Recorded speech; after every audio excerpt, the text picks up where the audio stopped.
मौर्यों के प्रशासन, ठीक, आप जानते हैं कोई भी साम्राज्य अगर होगा, ठीक है, बृहद साम्राज्य आपको पता है कि ईरान से लेकर बंगाल तक और कश्मीर से लेकर कर्नाटक तक इसकी सीमा थी। इतना विशाल साम्राज्य जो कि कभी भी भारत ने स्थापित किसी भी काल में नहीं हो पाया था, ठीक है। लाख प्रयास किए मुगलों ने और लाख प्रयास किया ब्रिटिशर्स ने, कोई नहीं कर पाया इतना बड़ा साम्राज्य, ठीक। आप जानते हैं इसका जो प्रमुख होगा वो सम्राट होगा, ठीक। इस साम्राज्य को कई भागों में बांटा गया होगा, ठीक, उसका भी डिवीजन किया गया होगा, ठीक। इतने बड़े साम्राज्य का प्रशासन चलाने के लिए अधिकारियों की नियुक्ति भी की गई होगी, ठीक। इन सब चीजों से अच्छा नगरीय शासन व्यवस्था भी यहाँ आपको मिलेगी। नगर का प्रशासन कैसे चला, इतने बड़े साम्राज्य को संगठित कर उसको व्यवस्थित रूप देने के लिए सेना की व्यवस्था होगी, ठीक, सेना भी होगी। सेना का संचालन कैसे होगा, नगर सेना, फिर इसके साथ साथ क्या है, आपको यहाँ सेना के साथ साथ प्रशासन में गुप्तचर भी बहुत आवश्यक होंगे। गुप्तचर यहाँ कैसे कार्य करते थे, ठीक है। सेना कितने प्रकार की थी इसको देखना है, ठीक है। न्याय व्यवस्था कैसी इसकी थी, ठीक। आप देखते हैं पूरे भारतीय इतिहास में इतना भारी भरकम प्रशासनिक तंत्र फिर कभी नहीं मिलता जितना मौर्यों के पास था। आप देखे होंगे आपके 18 विभाग थे इसमें, और उसके नीचे सब विभाग के रूप में अध्यक्ष की नियुक्ति होती थी जिसकी संख्या करीब 26 थी। साम्राज्य को प्रांतों में बांटा गया था, प्रांतों को चक्र कहा जाता था। प्रांत के नीचे, प्रांत के अंदर, जैसे आज के जरा देखिए भारत है ना, भारत प्रांतों में विभक्त। प्रांत का जब डिवीजन करते हैं, हमारे यहाँ कमिश्नरी है, वहाँ भी कमिश्नरी मिलती थी। उसके बाद जिला, यहाँ भी है, वहाँ भी जिला था, ठीक। इसके बाद हमारे यहाँ तहसील आ जाता है, ब्लॉक आ जाता है, फिर हमारे यहाँ ग्राम और नगर आ जाता है, ठीक है। लेकिन वहाँ क्या है कि ग्राम और जिले के मध्य 4 प्रमुख प्रशासनिक इकाइयाँ और वहाँ मिलती हैं, जिसके क्रम को पूछा जाता है। ये प्रश्न कई बार आ चुका है, आपको याद रखना होगा, हमेशा अपने जीवा पर इसका उत्तर रखना होगा। तो इस तरीके से पूरा डिवीजन साम्राज्य का था, ठीक। मैं बताऊंगा कहाँ कहाँ कैसे कैसे उस डिवीजन में क्या क्या नाम था, किस प्रकार के अधिकारी थे, ठीक है। न्याय व्यवस्था कैसी थी, सैन्य व्यवस्था कैसी थी, ठीक है, गुप्तचर कैसे थे, कैसे कार्य करते थे, ठीक है। इन सब का मुद्रा व्यवस्था थी तो कैसे चलती थी, उसका प्रमुख क्या कहलाता था, ठीक है। इन सब की चर्चा बहुत आवश्यक है और यहाँ से बहुधा आपको प्रश्न मिलेंगे। कमीशन जो है बिल्कुल मेहरबान रहता है यहाँ के प्रशासन के विषय में, ठीक है। अब अच्छा, प्रशासनिक तंत्र में जानते हैं सर्वाधिक जो महत्वपूर्ण साक्ष्य हमको प्राप्त होते हैं प्रशासन के विषय में जानकारी मिलती है, वो कौटिल्य के अर्थशास्त्र से होती है, ठीक है। चंद्रगुप्त मौर्य बिंदुसार के बाद प्रशासनिक तंत्र में कुछ परिवर्तन अशोक के द्वारा किया गया। नए नए अधिकारियों की नियुक्ति की गई। आपने देखा होगा ब्रजभूमिक स्त्रीध्यक्ष, ठीक, युक्त राजुक प्रादेशिक धम्म महामात्र प्रतिवेदक, जिसकी चर्चा मैंने शिलालेखों में की आपको, ठीक है। इनकी नियुक्ति पहले नहीं थी, मतलब बिंदुसार और चंद्रगुप्त के समय नहीं मिले, ये मिले किसके समय, अशोक के समय। ये अधिकारी अशोक के समय आए, तो अशोक ने परिवर्तन किए, वहाँ भी आपको पूछा जाएगा, ठीक है। तो हम चलते हैं, आपको प्रशासन में पहले डिवीजन कर देते हैं।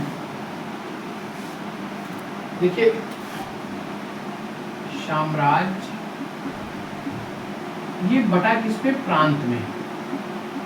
प्रांत को क्या कहा गया, चक्र कहा गया, चक्र। इसका जो इस पे जो नियुक्त किया जाता था जिनको, वो कुमार या आर्यपुत्र कहलाते थे। आर्यपुत्र, इन लोगों को नियुक्त किया जाता था, प्रांत के बाद हम आते हैं मंडल। मंडल, मंडल को यहाँ देश कहा जाता था। क्या कहा जाता था? देश कहा जाता था। इसके बाद जिला, जिला, जिला को विषय कहा जाता था। विषय, जिले के नीचे आपको मैं ऐसे लिख दे रहा हूँ क्रम वाइज, यहाँ से देखिएगा। जिले के नीचे आपको 4 पद सोपान आपको और मिलेंगे। एक का नाम है स्थानीय, स्थानीय, द्रोणमुख, खारवटिक, खारवटिक और संग्रहण, संग्रहण। ठीक, अब इसके नीचे आपको, संग्रहण के नीचे आपको ग्राम मिलते हैं। क्या मिलता है? ग्राम मिलता है। ये हमारे यहाँ मौर्य साम्राज्य के प्रशासन यानी कि साम्राज्य का जो विभाजन था ये था। ठीक है सर। स्थानीय के बाद क्या है सर? स्थानीय के बाद द्रोणमुख, द्रोणमुख, द्रोणमुख। ठीक है, उसके बाद खारवटिक, खारवटिक और फिर संग्रहण। अब यहाँ आपको करना क्या है? जिले, मैं यहाँ आपको जिले का जो विषय है उसका जो प्रमुख होता था वो विषय पद कहलाता था। विषय पद कहलाता। ग्राम के ऊपर जो इकाई थी वो संग्रहण की थी, वह 10 ग्रामों का समूह था। कितना? 10 ग्राम का समूह, इसको संग्रहण कहा जाता था। और इसका जो प्रशासक था वो गोप था। क्या था? गोप।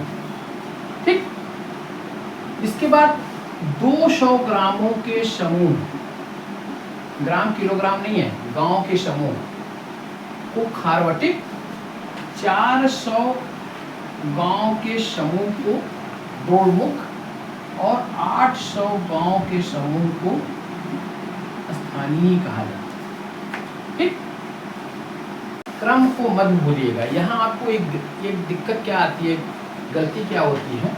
द्रोणमुख खारवटिक तो हो जाएगा, कभी कभी संग्रहण को हम आगे ऊपर कर देते हैं और स्थानीय को नीचे कर देते हैं भ्रमवश। ठीक है, तो यस डी के एस, स्थानीय, द्रोणमुख, खारवटिक और संग्रहण। ठीक है, मेरे मन में ऐसी था, एक मेरा दोस्त था उसका नाम दिनेश कुमार था, तो वो डीके से मैं उसको रिलेट कर लिया था। ठीक है, तो डीके हो गया, आगे भी यस पीछे भी यस। ठीक, लेकिन कौन सा यस? स्थानीय।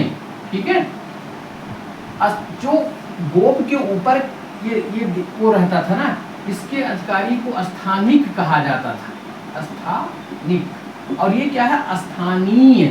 ठीक है, इस वजह से पहले क्या आ जाएगा? स्थानीय, उसके बाद द्रोणमुख, फिर खारवटिक, फिर संग्रहण, फिर ग्राम। ठीक है, ग्राम का जो प्रमुख होता था वो ग्रामिक कहलाता था। क्या कहलाता था? ग्रामिक कहलाता। ठीक है, ग्राम भी कई प्रकार के होते थे। एक ज्येष्ठ ग्राम होता था, एक मध्यम ग्राम होता था, एक कनिष्ठ ग्राम होता था। इतनी गहराई में पढ़ने की जरूरत नहीं, केवल मैं आपको बता दूं, अगर दिमाग में है तो ठीक है, नहीं है तो कोई बात नहीं, आएगा नहीं कहीं। जो 500 गोप किसको कहते थे? गोप जो है संग्रहण का जो प्रमुख होता है था वो गोप कहलाता था। ठीक है, 10 गांव के समूह। ठीक है, आगे देखते हैं। तो ग्राम क्या होता था? ग्राम राजस्व के अनुसार ग्राम को बांटा गया है, संख्या के अनुसार ग्राम को बांटा गया है। जहाँ 500 परिवार या उससे ऊपर रहते थे जिस गांव में, उससे क्या कहता था? ज्येष्ठ ग्राम कहा जाता था। जहाँ 100 से लेकर 500 परिवार रहते तो उसे मध्यम ग्राम कहा जाता है संख्या के अनुसार से। और जहाँ 100 के नीचे परिवार रहते थे जिस ग्राम, उसको कनिष्ठ ग्राम कहा जाता था। ठीक, इसी तरीके से राजस्व के हिसाब से जो ग्राम राजस्व से मुक्त था उसे परहीनक कहा जाता था।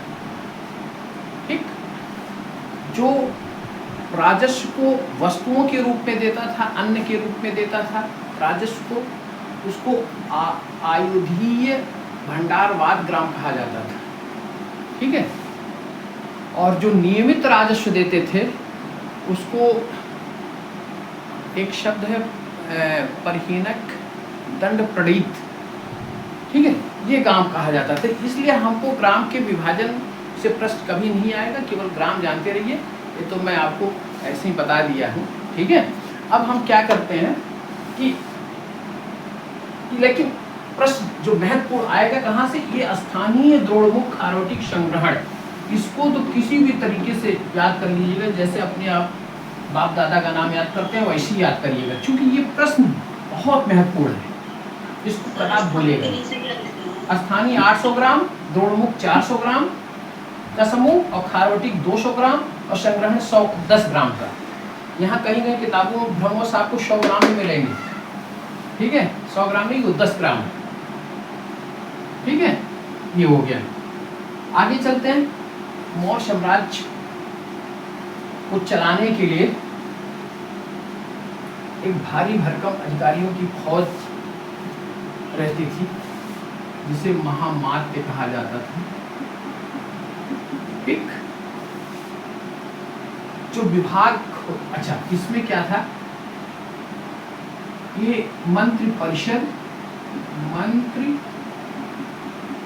परिषद जो राजा रहता था, राजा का मुख्य कार्य क्या था, न्याय व्यवस्था, सैन्य व्यवस्था और प्रशासन के प्रमुख के रूप में राजा यहाँ रहता था, ठीक। ये अपने अधिकारियों के माध्यम से पूरे सिस्टम का, अपनी प्रशासनिक व्यवस्था का संचालन करता था। महामात्य जो रहते थे, ठीक है, और यहाँ जो विभाग रहते थे उन विभागों को तीर्थ कहा जाता था, तीर्थ। इन्हीं महामात्य यानी अधिकारियों का जो एक कुल था या अधिकारियों का जो संख्या थी, उसी में से तीर्थ के प्रमुख को नियुक्त किया जाता था। तीर्थ क्या था, विभाग का हेड जो होता था वो तीर्थ कहलाता था, ठीक है। अब यहाँ देखिए, विभाग को तीर्थ कहलाते थे और ये महामात्य जो है इसी में से नियुक्त किए जाते थे। अब मैं आपको बता दूं, आपको कहाँ ध्यान देना है, पूरे जो तीर्थ के प्रमुख थे उनको 12,000 पण ये वेतन दिया जाता था, ठीक। यानी कि विभाग के प्रमुख को क्या दिया जाता था, विभाग के प्रमुख को 12,000 पण का वेतन दिया जाता था। लेकिन इन सब में 4 लोगों की एक महत्व, जैसे कैबिनेट मेरी होती है ना हमारे यहाँ, मंत्रिपरिषद, ठीक, कैबिनेट में राज्य मंत्री, स्वतंत्र प्रभार, कैबिनेट मंत्री सब शामिल होते हैं। उसी तरीके से एक कोर ग्रुप होता था जिसको मंत्रिणः कहा जाता था, मंत्रिणः, ठीक। ये इनकी इसमें जो थे उसको 48,000 पण वेतन दिया जाता था, ठीक। और शेष को क्या किया जाता था, 12। जैसे हमारे यहाँ देखा जाए तो 4 प्रमुख मंत्री होते हैं, एक गृह मंत्री, दूसरा विदेश मंत्री, तीसरा वित्त मंत्री, चौथा रक्षा मंत्री, ठीक है। अगर कभी होता है तो ये जो कोर ग्रुप की बैठक होती थी उसी तरीके से इसको आप समझ लीजिए, जो प्रमुख लोग थे उनको क्या कहा जाता है, मंत्रिणः कहा जाता था। इनको 48,000 पण का वेतन मिलता था। और जो शेष और मंत्री, जैसे वस्त्र विभाग का जो प्रमुख है, वाणिज्य विभाग का प्रमुख है, शिक्षा विभाग का, कुल मिला के ऐसे ये क्या होता था, इनको 12,000 पण वेतन दिया जाता था। अब मैं आगे ले चल रहा हूँ उन विभाग की तरफ, उन प्रमुख अधिकारियों की तरफ। एक प्रमुख अधिकारी होता था पुरोहित, ऑब्लिक इसको मंत्री भी कहा जाता है। उसके बाद सेनापति, ठीक, युवराज,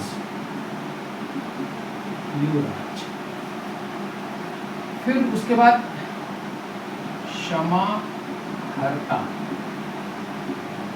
संविधाता,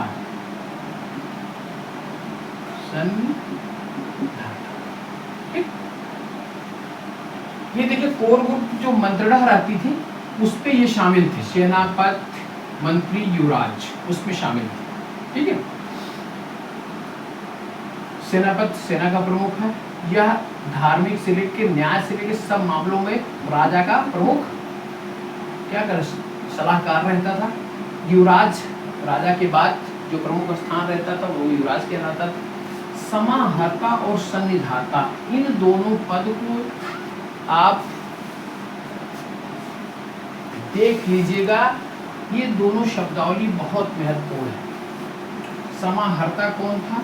यह कर संग्रह करने वाला प्रमुख पूरे साम्राज्य का, जैसे हमारे वित्त मंत्री करने वाला, ठीक। और सन्निधाता क्या था? यह कोषाध्यक्ष था, कोषा। इन दोनों नाम को कदापि मत भूलिएगा, यह प्रश्न आ जाएगा।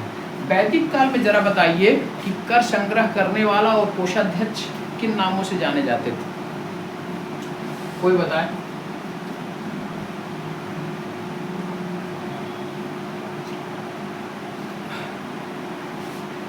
बताइए, मैं इसकी चर्चा कर चुका हूँ। सर, संग्रहिता होते थे कोषाध्यक्ष और भागंडुक होते थे कर अध्यक्ष, कर एकत्र करने वाले। संग्रहिता, संग्रहिता क्या था? कोषाध्यक्ष। अच्छा, और भागंदुक क्या था? कर एकत्र। कर एकत्र। बताइए सही है? कोई और इसका समर्थन कर दे, या समर्थन अगर नहीं है तो बता। सही है। वेरी गुड, बहुत अच्छा। ये दोनों सही है। शाबाश, ठीक है। इसी तरीके से यहाँ क्या है? समाहर्ता। याद रखना बेटा, क्योंकि जानते हैं निगाहों से सब कुछ गुजरता है, लेकिन जब आप सीट पे बैठे रहते हैं ना, उस समय इतना आप भ्रमित होते हैं, दिग्भ्रमित होता है आपका, कि आपको कन्फ्यूजन वहीं क्रिएट होने लगता है। इसीलिए मैं जोर दे के कहता हूँ कि इन लोगों को भूलिएगा नहीं, बार बार दिमाग में रख लीजिएगा कि इनका क्या, आप उल्टा करके चले आएंगे और आपका क्वेश्चन गलत हो जाएगा, ठीक है। तो समाहर्ता कर संग्रह करने वाला, सन्निधाता कोषाध्यक्ष, ठीक है, ये हो गया। अब हम देखिए, पुरोहित, सेनापति, युवराज, समाहर्ता, सन्निधाता, 5 का जिक्र मैंने यहाँ किया। अब आगे बढ़ते हैं। लाइट नहीं है फिर। अब 5 आगे देखते हैं। एक है दंडपाल, एक है दुर्गपाल, और एक प्रमुख अधिकारी है अंतपाल। देखिए, 5 वो हो गए, 3 ये हो गए, 5 3 8। दंडपाल क्या था? दुर्गपाल क्या था? अंतपाल। अंतपाल से मैं समझाता हूं पहले। अंतपाल जो सीमावर्ती दुर्ग थे, सीमावर्ती दुर्ग, उनकी देख रेख करने वाला अधिकारी क्या कहलाता था? अंतपाल। जैसे कांधार की सीमा, काबुल के नीचे कर्नाटक की जो सीमावर्ती दुर्ग थे, उसका जो अधिकारी था वो अंतपाल कहलाता था। और राज्य की सीमा के अंतर्गत जो निकट थे, ठीक, राज्य की सीमा के अंतर्गत, ठीक, ये जो दुर्ग थे उसका प्रमुख अधिकारी क्या कहलाता था? दुर्गपाल कहलाता था। और दंडपाल क्या था? वो पुलिस अधिकारी को कहा जाता था, पुलिस, ठीक। अब ये हो गए 3, ये आपका हो गया। आगे चलते हैं।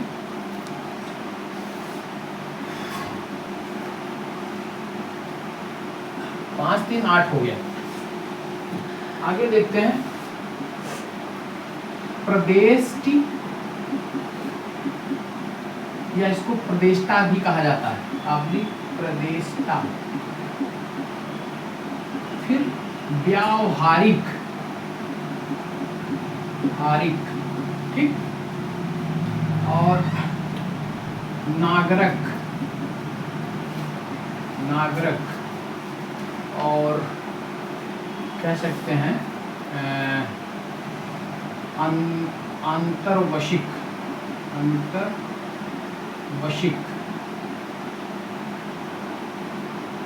वशिक, अंतर्वशिक। अब इसको मैं देखता हूँ, प्रदेश और प्रदेष्टा। ये जानते हैं क्या था? वहाँ दो प्रकार के न्यायालय थे। एक न्यायालय था फौजदारी कानून, जहाँ से संचालित फौजदारी मामले जहाँ देखे जाते थे, व्यक्ति और राज्यों के बीच के जो मामले देखे जाते थे, ठीक, वो कौन सा था? फौजदारी न्यायालय कहलाता था। ठीक, फौजदारी न्यायालय का जो प्रमुख होता था वो प्रतिष्ठा कहलाता था, प्रतिष्ठ कहलाता था। ठीक है, उसको देखिए, न्यायालय के दो प्रकार थे, एक कंटक शोधन नाम दिया गया है और एक आपका धर्म अस्थीय नाम दिया गया है न्यायालय। ठीक, तो जो कंटक शोधन था वो फौजदारी न्यायालय था। क्या नाम था? कंटक शोधन। ये क्या था? फौजदारी न्यायालय। ठीक, और दूसरा क्या था? धर्म अस्थीय। ठीक, इसको कहते हैं दीवानी न्यायालय। दीवानी न्यायालय यानी कि इसका जो प्रमुख था वो प्रतिष्ठा या प्रतिष्ठ कहलाता था, और इसका जो प्रमुख था वो नगर व्यवहारी कहलाता था। ठीक, और नागरिक जो था वो नगर का प्रमुख था, नगर का। ठीक, अंतर्वशिक जो था वो राजा के व्यक्तिगत मामलों की देखभाल करने वाला,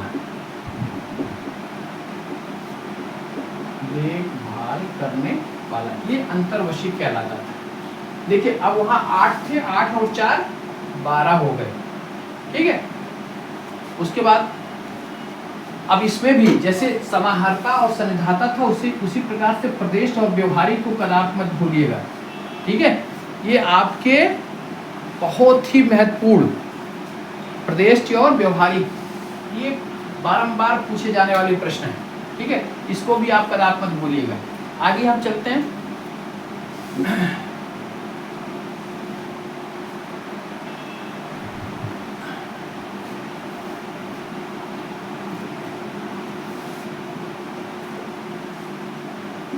आपका आठवीं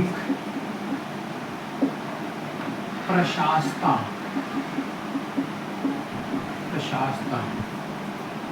आठवीं प्रशास्ता और मंत्री परिषदाध्यक्ष, मंत्री परिषदाध्यक्ष। ठीक, आठवीं ये जंगल प्रदेश का देखभाल करने वाला अधिकारी था। प्रशास्ता या एक और मैं आपको यहाँ लिख देता हूँ, दवारिक। प्रशास्ता क्या था? राजा के जो अभिलेख, जो आदेश थे, उस आदेश को लिपिबद्ध करने वाला और संग्रह करने वाला अधिकारी वो प्रशास्ता कहलाता था। राजा के आदेशों को लिपिबद्ध करने वाला और उसको संग्रह रखने वाला अधिकारी। ठीक, ये आपका प्रशासता कहलाता है। मंत्री परिषदाध्यक्ष क्या था? जो मंत्री थे उनके परिषद का अध्यक्ष। ठीक है, दवारिक क्या थे? दवारिक राजमहलों से संबंधित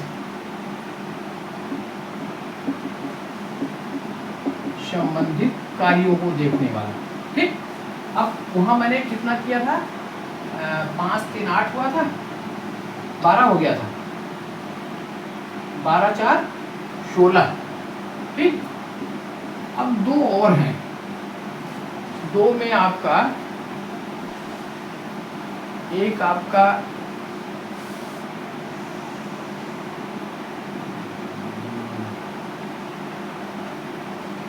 कर्मांतिक।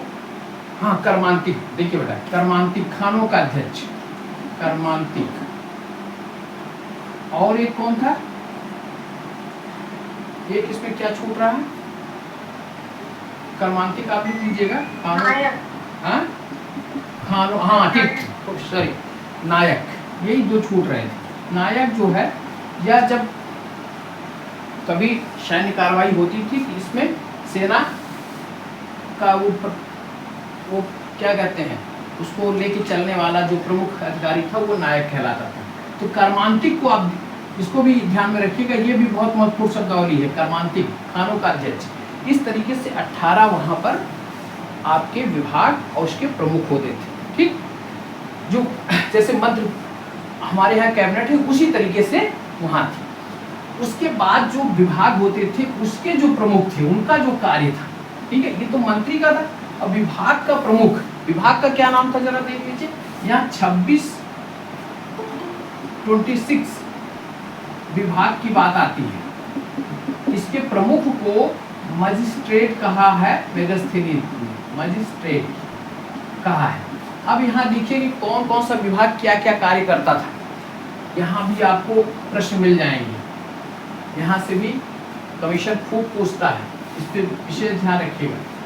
आपको बता दूं, एक सूत्राध्यक्ष,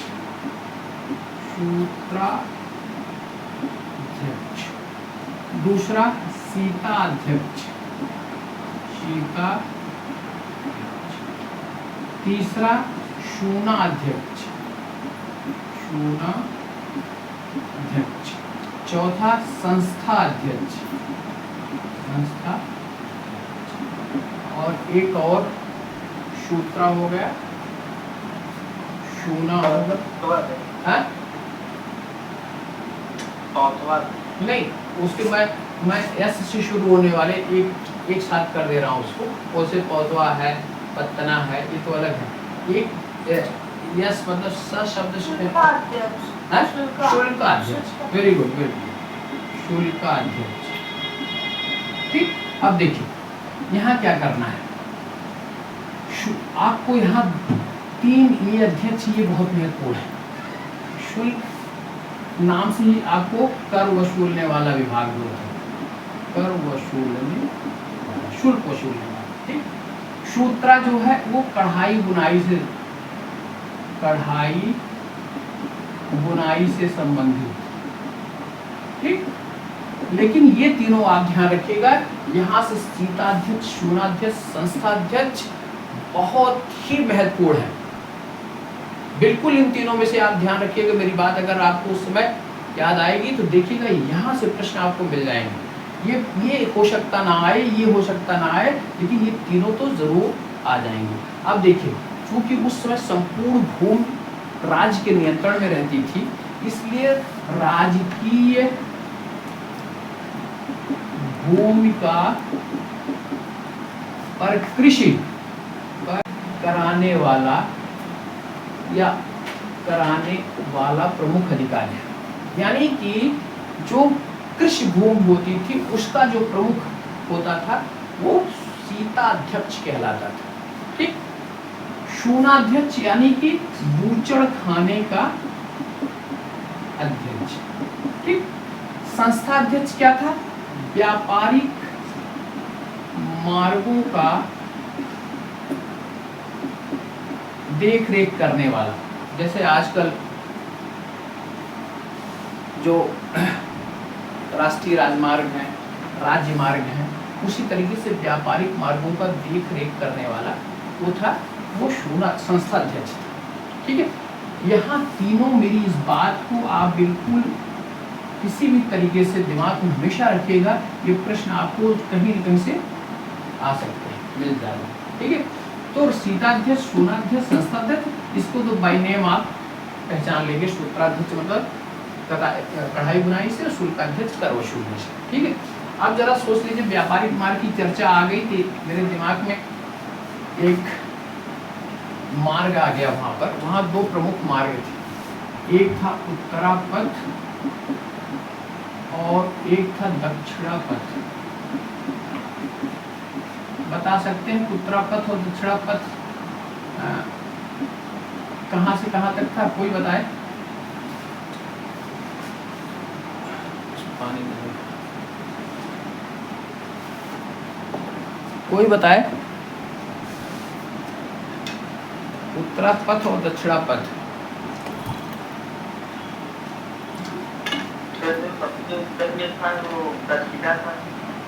कहाँ से कहाँ तक जाता था? तक्षशिला से कर्नाटक से, सर आपने बताया नहीं, बताया था तक्षशिला से ताम्रलिप्ति तक जाता था। वेरी गुड, बहुत अच्छा, बहुत बढ़िया। उत्तरा पथ जो है वो तक्षशिला से थोड़ा सा और पहले पुरुषपुर से तक्षशिला सर वर्तमान में पाकिस्तान में है। तक्षशिला होते हुए ये बंगाल का जो ताम्रलिप्ति तक जाता है। ताम्रलिप्ति, ठीक। अब आपको ये बता दूं, ये उत्तरा पथ इसकी एक कच्ची सड़क थी, इसको बनाया था चंद्रगुप्त मौर्य ने, ठीक। और शेरशाह के समय मध्यकालीन में इस उत्तरा पथ को सड़क ए आजम कहा जाने लगा, सड़क ए आजम, ठीक। और ये किसके समय में? शेरशाह के समय में, इसी उत्तरा पथ को।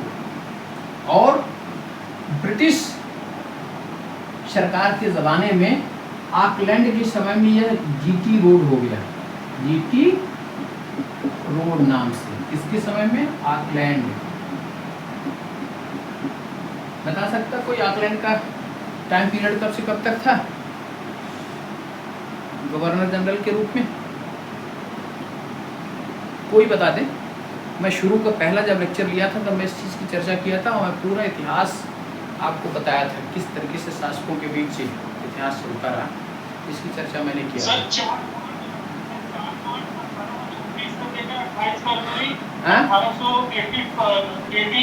तक था सर। आप डेट मत बताइए, केवल ईयर बता दीजिए, बहुत अच्छी बात है। ये सर 1836 से लेकर 1882 तक था सर। 82 ने 42 तक, 42 तक, 42 तक, सॉरी सर, ठीक है। 42 तक सर। बहुत अच्छा, बहुत बढ़िया। आप जितने भी गवर्नर हमारे हुए हैं, गवर्नर जनरल, वायसराय, ठीक है, उनका क्रम जरूर यहाँ से आपको रिलेट करने में बड़ी सावधान, मतलब आसानी हो जाएगी।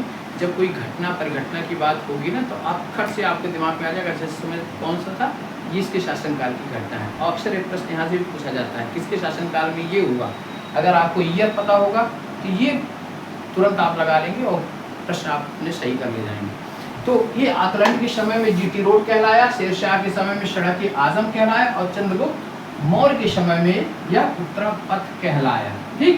और यही दक्षिणा पथ जरा देख लीजिएगा, यहाँ आपको बता दें, जिसे कौटिल्य ने अपने अर्थशास्त्र में सबसे लाभदायक मार्ग कहा। ध्यान रखिएगा, प्रश्न आया हुआ है पीसीएस में, किस मार्ग को कौटिल्य ज़्यादा तवज्जो देता है और सबसे लाभदायक बताता है, वो दक्षिणा पथ है। उत्तरा पथ उतना लाभदायक नहीं था, क्योंकि यहाँ से व्यापार जो होते थे ना वो अधिक होते थे। और कहाँ से होता था? वो प्रतिष्ठान से शुरू होता था, कहाँ तक? श्रावस्ती तक, श्रावस्ती तक। प्रतिष्ठान महाराष्ट्र का जो आज का पैठन है, पैठन यानी कि छत्रपति संभाजी नगर, औरंगाबाद, ठीक, यानी कि गोदावरी नदी के किनारे, यहाँ ये प्रतिष्ठान और ये श्रावस्ती अपना यहाँ तक जाने वाला जो दक्षिण पथ था, यहाँ से सोने चांदी मोतियों के व्यापार बहुत अधिक मात्रा में होते थे, इसलिए यह सर्वाधिक लाभदायक व्यापार था, ठीक है। मैं आपको बता दिया प्रतिष्ठान कहाँ है, औरंगाबाद जिले में। औरंगाबाद का नाम छत्रपति संभाजी महानगर हो गया, महाराज नगर हो गया, और गोदावरी नदी के तट पर था। चलिए, संस्थाध्यक्ष की चर्चा आ रही थी, इसलिए ये दिमाग में आ गया, ठीक है। अब आते हैं और महत्वपूर्ण, एक है पौतवाध्यक्ष, दूसरा है पत्तनाध्यक्ष। मैं इसलिए देखिए प से शुरू होने वाले, उधर स से शुरू होने वाले, पत्तनाध्यक्ष, और एक और प से शुरू होने वाले हैं, पौतवा हो गया, पत्तना हो गया, और पन्याध्यक्ष। वेरी गुड बेटा, पन्याध्यक्ष। अब बता सकते हैं पौतवा क्या था? पत्तना से समझ लीजिए, पत्तन यानी कि आपके जो बंदरगाह का प्रमुख होता था, बंदरगाह, ठीक, ये हो गया। पौतवा और पन्या को आपको ध्यान रखना है, या ये भी प्रश्न बहुत महत्वपूर्ण है, ठीक है। थोड़ा सा आपके समीकरण से या शब्दावली से हटके है। कौतुआ क्या था? माप ताक तौल का प्रमुख था, माप तौल का प्रमुख। बताइए पन्या क्या था? ओ पन्याध्यक्ष क्या था?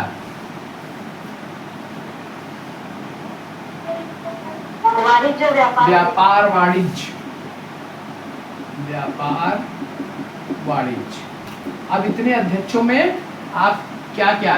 शीताध्यक्ष, शून्याध्यक्ष और संस्थाध्यक्ष, 3 वो, और ये आपका कौतुआ और पन्याध्यक्ष, 3 2 5 5 कदाप मत भूलिएगा, ठीक है। अब आते हैं, देखिए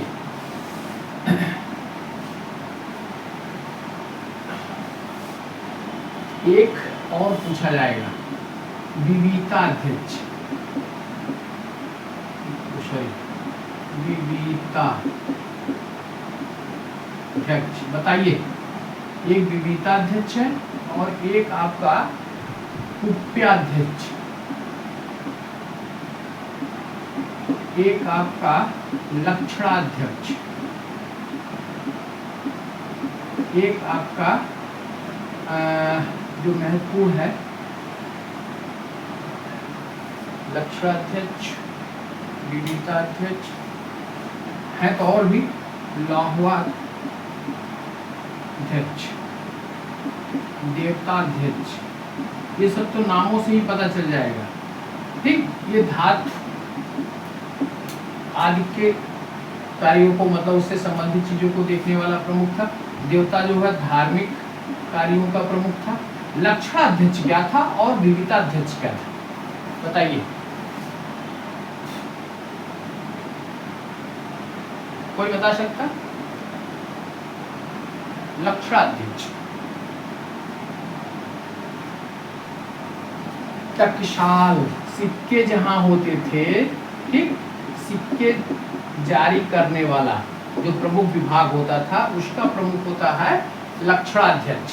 इसी लक्षणाध्यक्ष के अंतर्गत आपको 2 शब्दावली और दिमाग में रखनी होगी, एक सौवर्णिक, सौवर्णिक और एक रूप दर्शक, रूप दर्शक।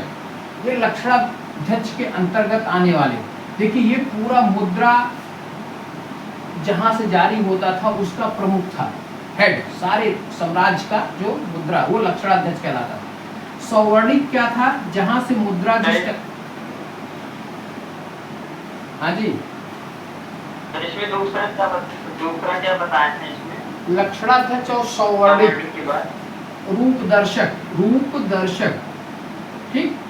अब देखिए सौवर्णिक क्या था? जो टकसाल था, टकसाल का प्रभारी था सौवर्णिक, आप नोट कर लीजिए, प्रश्न आने वाला है। और रूप दर्शक जो है, यह मुद्रा जब ढाला जाता था तो उस ढालने के रूप में जब देखभाल करने वाला कि कैसे हो रही, इसकी ढलाई कितने अनुपात में हो रही है, कितना इसमें कौन सी धातु मिली हुई है, तो इसकी देखभाल यानी कि मुद्रा ढालने की देखभाल करने वाला वो रूप दर्शक कहलाता था। टकसाल का जो प्रभारी होता था वो सौवर्णिक कहलाता था, और पूरी मुद्रा अवस्था का देखभाल करने वाला क्या था? लक्षणाध्यक्ष था। ये तीनों के तीनों शब्दावली बहुत महत्वपूर्ण है, ठीक है, बहुत महत्वपूर्ण है, ठीक। चलिए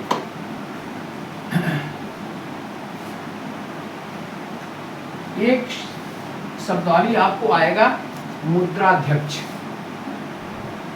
मुद्राध्यक्ष, ठीक, और मानाध्यक्ष, माना। मुद्राध्यक्ष क्या था? पासपोर्ट विभाग का प्रमुख था।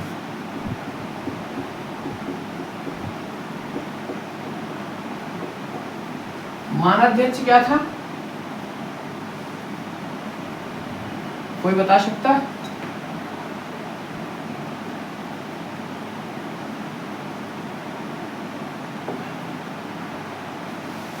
मानाध्यक्ष क्या था?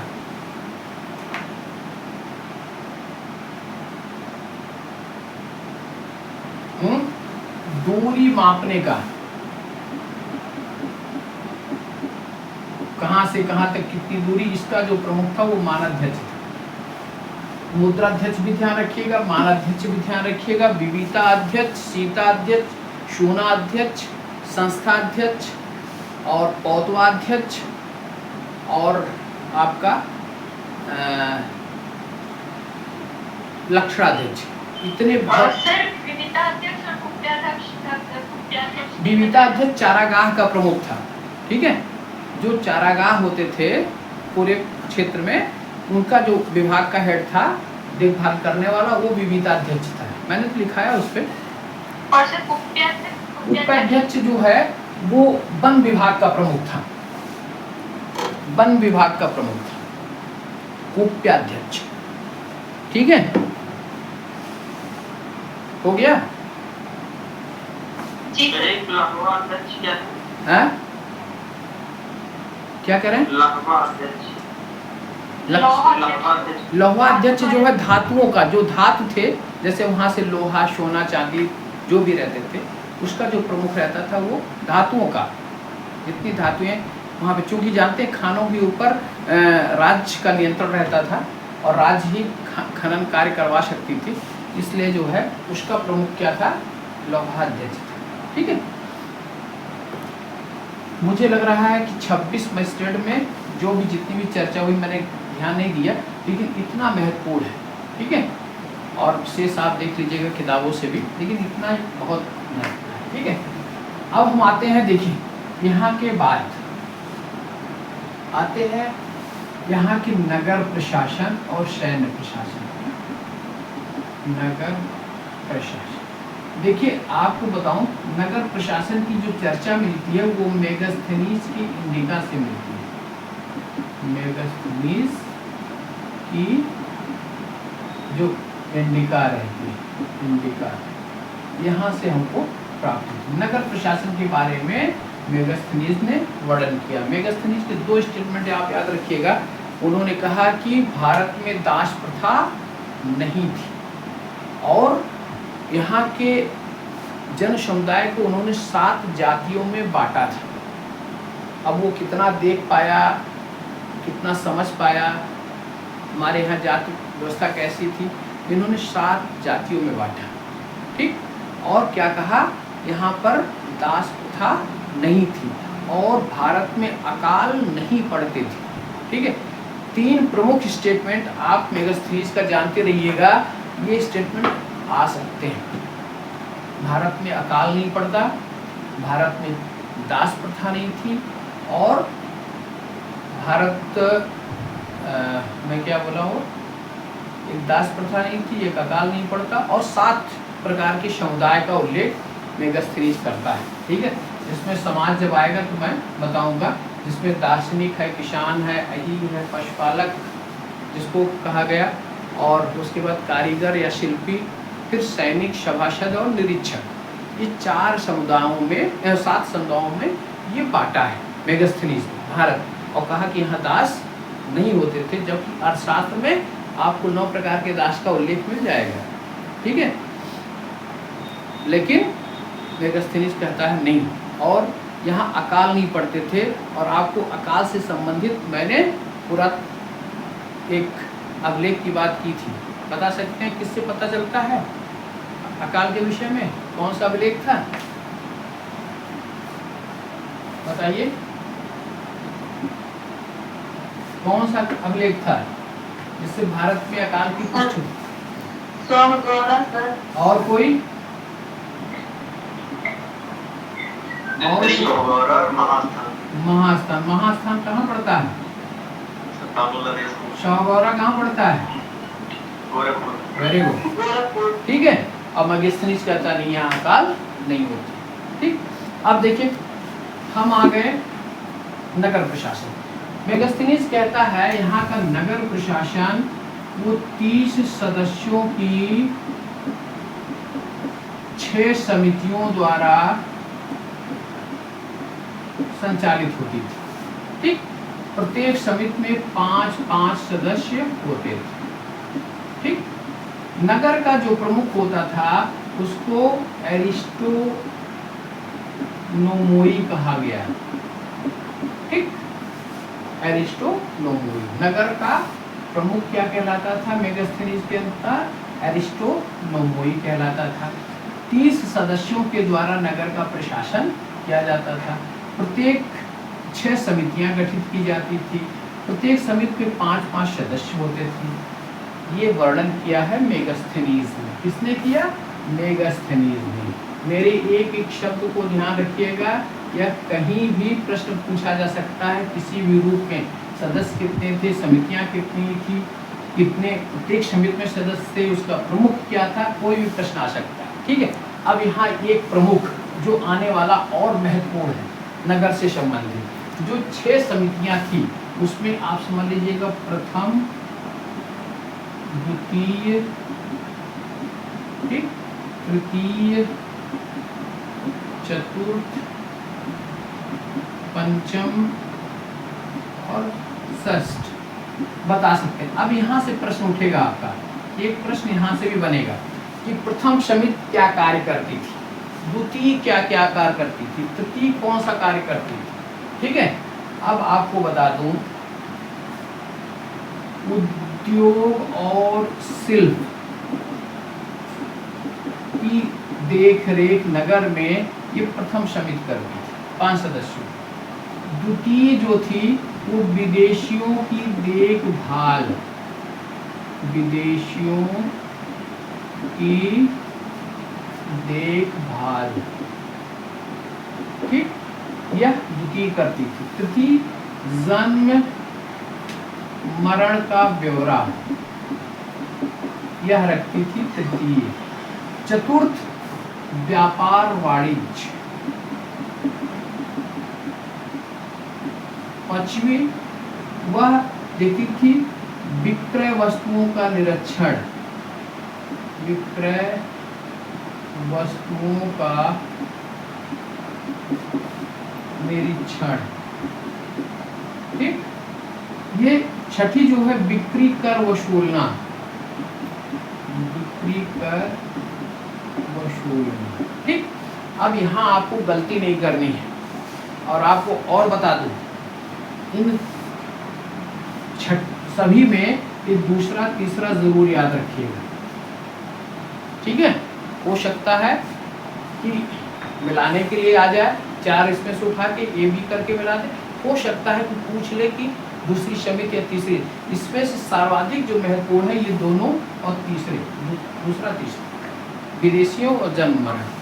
ठीक है। पांचवा है विक्रय वस्तुओं का निरीक्षण। जो जो वस्तुएं विक्रय के लिए रखी जाती तो उनका निरीक्षण करना कि सही है कि गलत है, मिलावटी है कि क्या है। ठीक है। और बिक्री कर वसूलना ये छठी का काम था। ये प्रमुख को क्या कहते थे? एरिस्टोनोमोई, एरिस्टोनोमोई। ठीक है। चलिए आगे चलते हैं। इसी समय आपको सैन्य प्रशासन पे भी आ जाते हैं। सैन्य प्रशासन देखिए, यहाँ पर सभी प्रकार की सेना आपको चंद्रगुप्त के मतलब मौर्य शासकों के समय दिखाई पड़ती है। 2 स्टेटमेंट मैंने पहले ही आपको बता दिया था। चंद्रगुप्त ने 6 लाख सैनिकों के साथ पूरे भारत को रौंद डाला। किसने कहा था? किसने कहा था बताएं। ये मैं फिर कहता हूं, मेरी एक एक बातों को ध्यान में रखिएगा और इसका मूल्यांकन करिएगा एग्जाम के बाद। ठीक। जब आप हाँ जी हाँ हाँ वेरी गुड, जेपी ने, ठीक है, जयप्रकाश नारायण, जस्टिन और प्लूटार्क ने 6 लाख सेना के साथ संपूर्ण भारत को, और किसने यहाँ की सेना को डाकुओं का गिरोह कहा था? डाकुओं का गिरोह ये जस्टिन ने कह के पुकारा था। ठीक। अब यहाँ आते हैं सेना में। आपको सैन्य में नौसेना, फिर आपको क्या आता है? पैदल। आपको बता दूं, सब आप भूल जाइए, 1/6 याद रखिए, 1/8 याद रखिए और प्रणय कर याद करिए। प्रणय कर बता सकते हैं कौन सा कर था? आपातकालीन कर। आपातकालीन, ये बहुत महत्वपूर्ण था। ठीक है, ये हो गया। और गुप्त का मौर्य साम्राज्य में जो मुद्रा थी, सिक्के थे, मैक्सिमम चांदी के सिक्के जारी किए गए। चांदी के सिक्कों को क्या कहा जाता था? पण कहा जाता था, पण।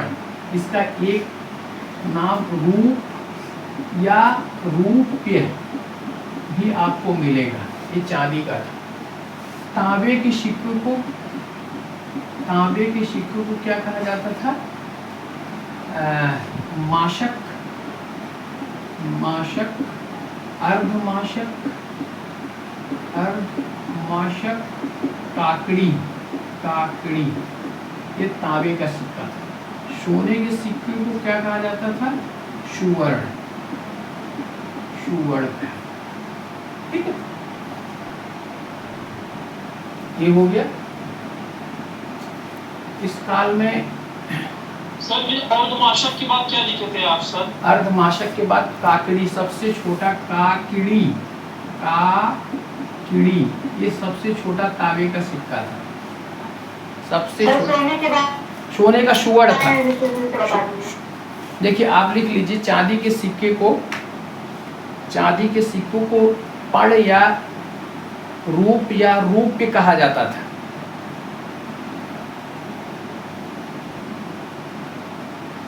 पण या रूप्य कहा जाता था।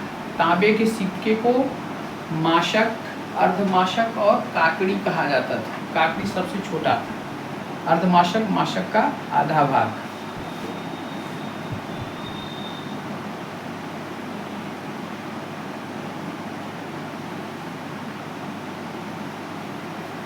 ठीक है, और सोने के सुवर्ण। हाँ, अब यहाँ और एक चीज बता दूं, मौर्य काल में जो बाट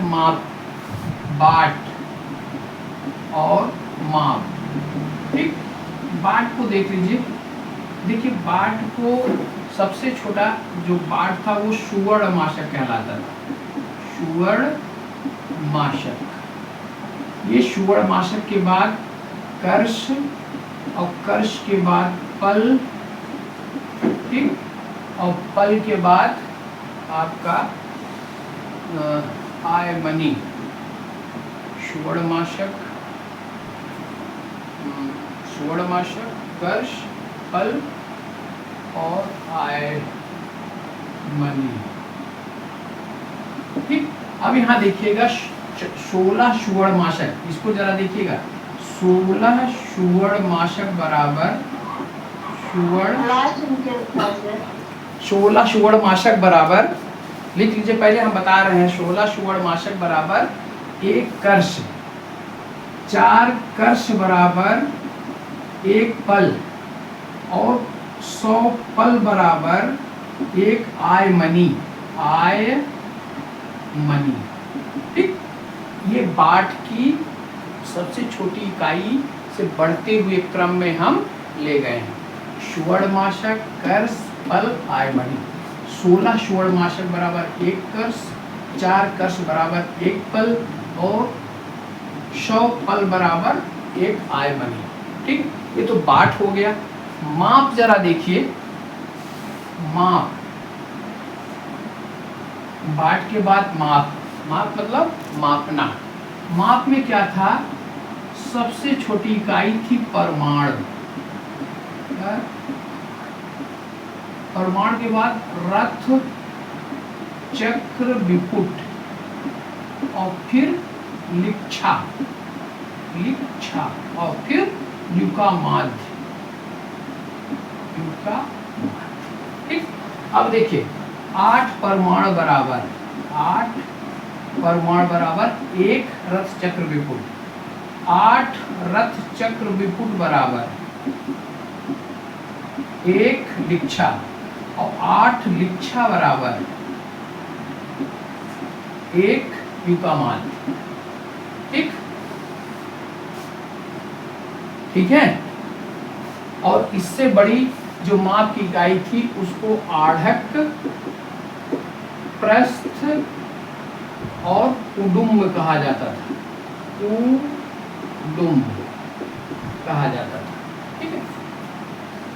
परमाण, रथ चक्र, विपुट, लिच्छा, युकामान, फिर आढ़क, प्रस्थ, उडुम्ब, ये सब माप की इकाइयाँ थी। और आपको सुवर्णमाशक, कर्ष, पल, आयमनी ये बाट की इकाइयाँ थी उस समय। ठीक है। रुपये को मैंने बता दिया, सेना बता दिया, न्याय बता दिया, प्रशासन के विभाग बता दिए। ठीक है। गुप्तचर व्यवस्था बता दिया। ठीक। नगर प्रशासन बता दिया। अब हमारे दिमाग में था कि मैं समाज को भी और अर्थव्यवस्था में थोड़ी सी और बहुत चीज़ें तो मैंने आपको बता दी, चर्चा करूँगा। लेकिन अब आज मैं यहीं पे समाप्त करता हूँ। कल कोशिश करूँगा 10-15 मिनट में आपका समाज खत्म हो जाए, कला के विषय में चर्चा कर लूँगा। फिर मैं आपको मौर्योत्तर में ले चलूँगा। मौर्योत्तर में मैं बहुत डीप में नहीं जाऊँगा, आपको बता दूँ, क्योंकि वहाँ के जो प्रमुख क्षेत्र मुझे पता है कि कहाँ से प्रश्न मुख्यतः आ सकते हैं, बस उन्हीं की चर्चा मैं करूँगा। ठीक है। वरना पूरी कहानी अगर मैं बताना शुरू करूँ तो काफ़ी समय लग जाएगा। इस तक आपके पल्लव, कुषाण कहाँ से आगमन हुआ, कैसे कैसे किन रास्तों से आई, सब चीज़ें नहीं चर्चा करेंगे, केवल प्रमुख चीज़ों पर हम ध्यान देंगे। तो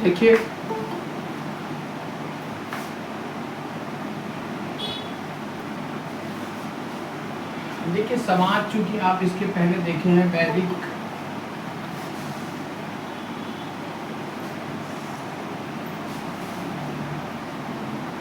वैदिक पीरियड, फिर उसके बाद उत्तर वैदिक, महाजनपद काल में, आप कुल मिला के समाज के विषय में आपको पता है कि समाज में मुख्यतः 4 वर्ण और उसमें ब्राह्मण, क्षत्रिय, वैश्य और शूद्र, ठीक, ये यहाँ उपस्थित थे। चारों को कौटिल्य ने आर्य कह के संबोधित किया। ध्यान रखिएगा, ये शब्दावली चारों को सम्मिलित रूप से कौटिल्य ने अपने अर्थशास्त्र में आर्य कह के संबोधित किया। देखिए, कौटिल्य आपको बता दो,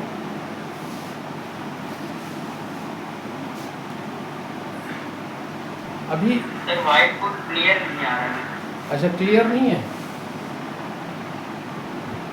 क्यों, सबको क्लियर नहीं दिखाई दे रहा है?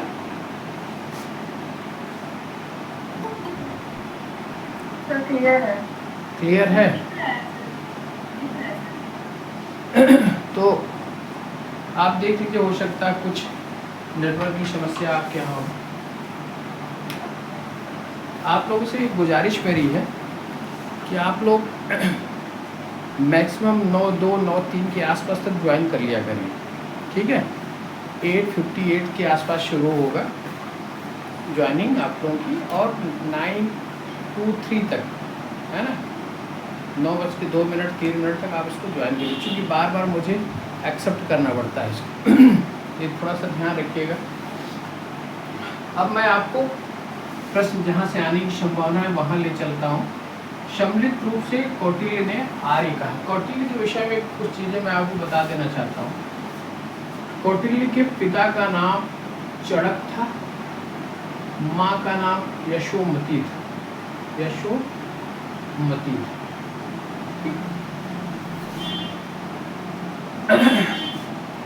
कौटिल्य को चाणक्य क्यों कहा गया, आपको इसी चड़क से पता चल जाएगा। चाणक्य जो है, पिता के कारण इन्हें चाणक्य कह के बुलाया गया। पिता ने इनको जो नाम दिया था वो विष्णुगुप्त का नाम दिया था, विष्णुगुप्त। ठीक है। चाणक्य पिता की वजह से कहलाए, और कौटिल्य क्यों कहलाए? कुटिल राजनीतिज्ञ होने के कारण ये कौटिल्य कहलाए।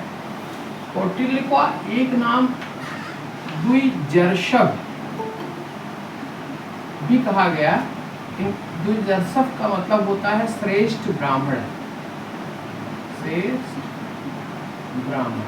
ठीक है। इन बातों को आप ध्यान में रखिएगा, हो सकता है पूछ ले। पिता का नाम भी आ सकता है और माँ का नाम भी पूछा जा सकता है, ठीक है।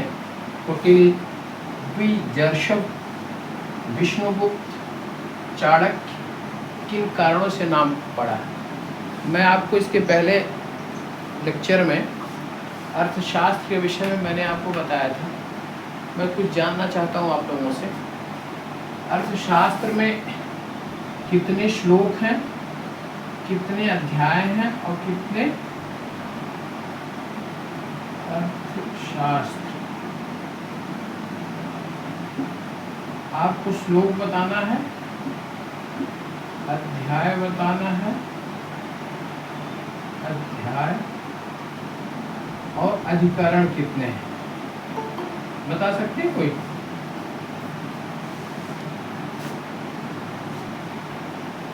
मैंने चर्चा किया था आप लोगों से। सर 15 अधिकरण है जी और 6000 लगभग श्लोक है हाँ, और 180 अध्याय है। वेरी गुड, बहुत अच्छा। आप बातों को बेटा इसी तरीके से दिमाग में रखने की कोशिश करना है, ठीक है। आप ऐसे करिए और आत्मसात करते रहिए इसको। बीच बीच में जब भी समय मिले आप टॉपिक को पकड़िए। आप जब भी खाली रहें, ठीक, खाली का आशय मतलब जब आप चेयर पर मत ना बैठें और ऐसे कोई काम करते रहें तो आप अपने को तुरंत माइंड सेटअप उधर ले जाइए, ठीक। आज मैं मौर्य साम्राज्य को ही रिकॉल करता हूँ और मौर्य साम्राज्य को एक एक बिंदुवार आप अपने मन से, ठीक है, कोशिश करिए कि देखिए भाई कितना, अगर मुझे किसी को बताना हुआ तो मैं कितना बता सकता हूँ, ठीक।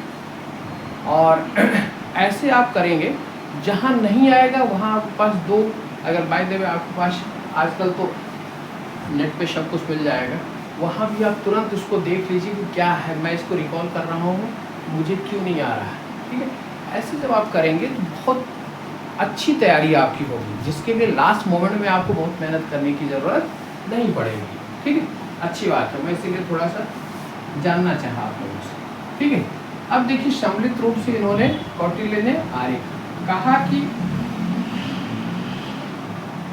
कि आर्य सभी को यहाँ जो सैनिक संगठन थे या सेना थी इसमें भाग लेने का अधिकार सबको दे दिया, सबको। आप देखते हैं कि उत्तर वैदिक काल के बाद जो शूद्र पीरियड शुरू होता है वहाँ थोड़ी सी स्थिति और वर्गों की, ब्राह्मण क्षत्रियों की अपेक्षा और वर्गों की दयनीय स्थिति थी, लेकिन यहाँ आके शूद्र भी, आप जो वर्ग था वह भी थोड़ी अच्छी स्थिति में आ गया, सेना में शामिल होने का अधिकार इसको मिल गया था। इन चारों वर्णों से इतर जो थे, ठीक है, उनको म्लेच्छ कहा उन्होंने, म्लेच्छ। इनको वर्ण शंकर जातियां जो थी, वर्ण शंकर जातियां जो उस समय थी, उनको क्या कह के पुकारा? म्लेच्छ कह के, ठीक है। और या इनको शूद्रश धर्मा कह के बुलाया, यानी कि शूद्रों के समकक्ष थे लेकिन उनकी स्थिति निम्न थी। ध्यान रखिएगा, आपको वर्णशंकर जातियों की उत्पत्ति कैसे हुई ये आपको पता ही होगा।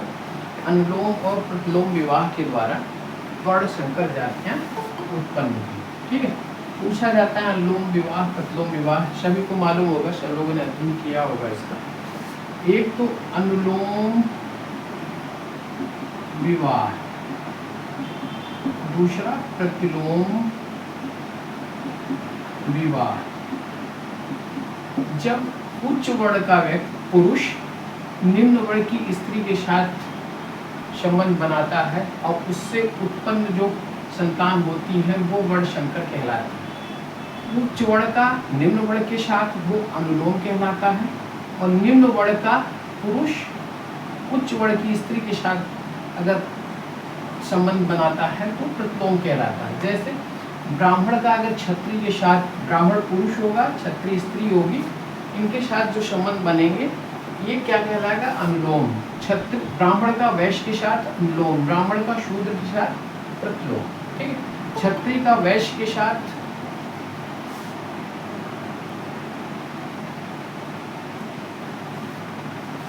क्षत्रिय का वैश्य के साथ अनुलोम, क्षत्रिय का शूद्र के साथ अनुलोम, वैश्य का शूद्र के साथ अनुलोम। ठीक, लेकिन इसको जस्ट उल्टा कर दें।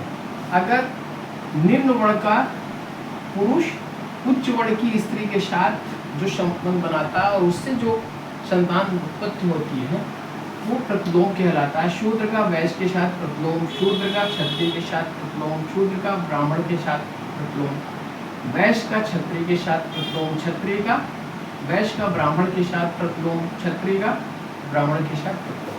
ठीक है, ऐसे कई जातियां वहाँ पर मिलती हैं जिसमें आपको कुछ जातियों का उल्लेख मैं कर देता हूँ। अम्बस्ट,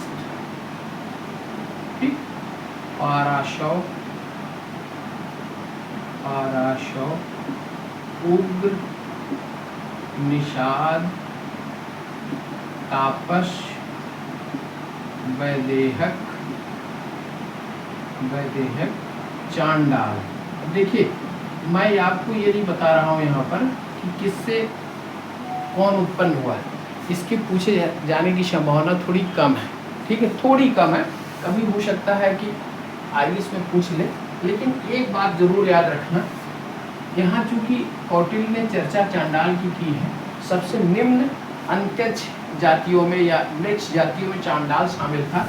तो समझ लीजिए शूद्र पुरुष और ब्राह्मण स्त्री के साथ जो संतान उत्पत्ति थी इनको चांडाल कहा गया। और नगर के दक्षिणी क्षेत्र में, ठीक, यानी कि जो ग्राम का दक्षिणी क्षेत्र था यहाँ पर इनका निवास स्थान इन्होंने बताया। ठीक है, अब ये हो गया अनुलोम प्रतिलोम विवाह से उत्पन्न जातियां।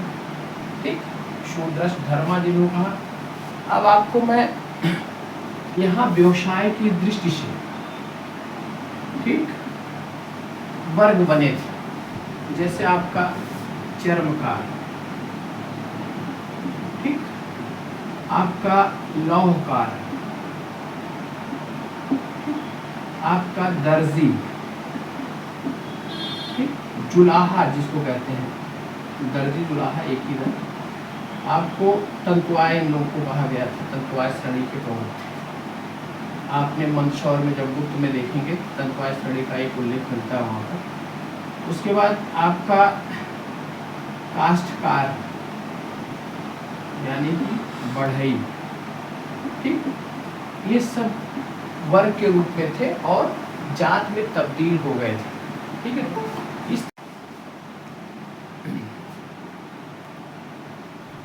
देखिए आप लोगों को हो गया।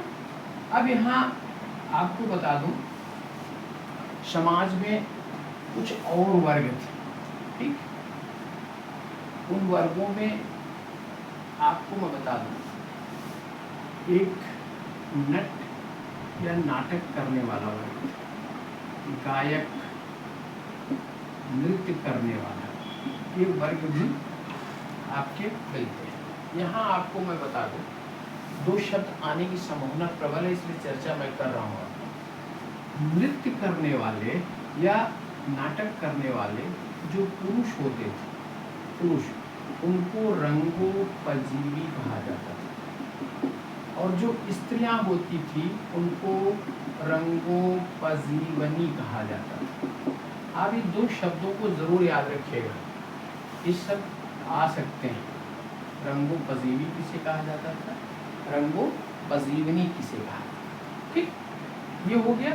इसके साथ साथ मनोरंजन जगत से संबंधित कुछ वर्ग मौर्य काल में और मिलते हैं। आपको एक वाग्य जीवन, वाग्य जीवन, ठीक, वाग्य जीवन ऐसे मनोरंजन करने वाले व्यक्ति जो लोगों की बोलियां जो है विभिन्न प्रकार के, जैसे आजकल मिमिक्री नहीं होती, उसी तरीके से जो मिमिक्री करता था उसको वाग जीवन कहा जाता था। ठीक है। प्लवक, प्लवक जो रस्सी पर चलने वाले, जैसे आजकल आपने कभी देखा होगा बच्चे रस्सी पर चल के या तमाशा उस तरीके से दिखाते थे, ठीक है, वैसे रस्सी पर चलने वाले लोग जो मनोरंजन करते हैं उनको प्लवक कहा जाता है। शौभिक, शौभिक ये मदारी थी, मदारी आपको पता ही होगा, ठीक, रस्सी पर चलने वाले।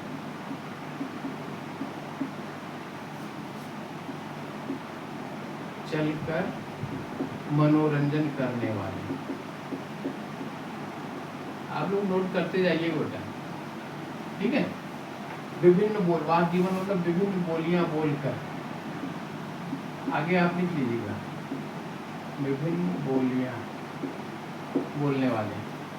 शौभिक मदारी। एक शब्द आपको मिलेगा कुहुक, कुहक, इसको जादूगर कहा जाता था, ये वर्ग कुहक कहलाता था। एक मिलेगा आदित्य कौशिक, कौशिक, ठीक। ये वर्ग ऐसा था जैसे आजकल आपने देखा है कि एक हल्की सी, एक छोटी सी टोकरी लेकर उसमें लोग किसी देवता की मूर्ति रखकर, सांप रखकर पैसा मांगते हैं, ठीक है। कहीं कहीं आपको बस स्टेशन किसी जगह और मिल जाएंगे, तो जो सांप रखकर ये या किसी देवता की मूर्ति रखकर आप एक हल्की सी टोकरी लेकर उसमें पैसा निकालते हैं, उनको आदित्य कौशिक कहा जाता है, ठीक। एक वर्ग, आपको पूरे समाज का चित्रण मैंने आपको कर दिया, समाज में क्या क्या था, ठीक है। अब यहाँ आते हैं, समाज में स्त्री भी होंगे, पुरुष भी होंगे, ठीक है। स्त्रियों के विषय में खासकर जान लीजिए, स्त्री और पुरुष के विषय में जो विवाह होते थे, विवाह, विवाह वही 8 प्रकार के जो सूत्र काल में प्रचलित थे, ब्रह्म विवाह, आर्ष विवाह, प्रजापति विवाह, ठीक है, गंधर्व विवाह, असुर विवाह, राक्षस विवाह, पैशाच विवाह, ये आपके 8 प्रकार के जो वहाँ विवाह थे, ये यहाँ भी प्रचलित थे। इसका उल्लेख कौटिल्य ने किया है, ठीक है। लेकिन 4 विवाह शुरू के, ब्रह्म, दैव, प्रजापति और आपका नहीं आर्ष, ये 4 जो अच्छे विवाह माने जाते हैं। और आपको गंधर्व प्रेम विवाह होता था, गंधर्व, असुर, राक्षस, पैशाच, ये निम्न कोटि के विवाह माने जाते थे, ठीक। इसमें 4 विवाह में जो उच्च कोटि के थे उसमें तलाक की अनुमति नहीं थी। निम्न कोटि के जो विवाह होते थे जिसमें गंधर्व, पैशाच, असुर, राक्षस होते थे, उसमें तलाक की अनुमति थी। और कौटिल्य ने तलाक के लिए मोक्ष शब्द का इस्तेमाल किया। अब यहाँ पर मैं आपको मोक्ष को हाईलाइट करता हूँ, ये प्रश्न जरूर, मतलब तथ्य को आप दिमाग में रखिएगा, आने की प्रबल संभावना। कौटिल्य ने तलाक को क्या कहा? मोक्ष, ठीक। और तलाक की अनुमति किसको थी? निम्न कोटि के 4 विवाह, गंधर्व, पैशाच, राक्षस, असुर, ठीक। आप बताइए असुर विवाह किसे कहा जाता था? कोई बताए?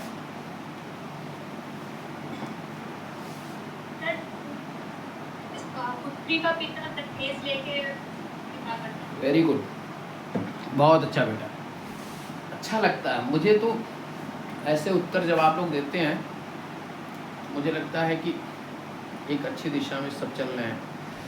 इसी तरीके से आप अध्ययन करते रहें, कहीं दिक्कत नहीं आएगी। ये हमारी, आपको मैं वादा देता हूँ कि किसी भी विषय में, किसी भी तरीके के कॉन्सेप्ट में कहीं आपको कमी नहीं मिलेगी। बस हाँ, ये चीज़ है, समय चाहिए, ठीक है। कोशिश की जाएगी ज़्यादा से ज़्यादा समय आप लोगों के साथ व्यतीत किया जाए, ठीक है। ये हो गया। अब देखिए यहाँ पर विवाह हो गया। उसके बाद समाज में नियोग प्रथा जो पहले थी ये प्रचलित थी, पुनर्विवाह प्रथा ये प्रचलित थी।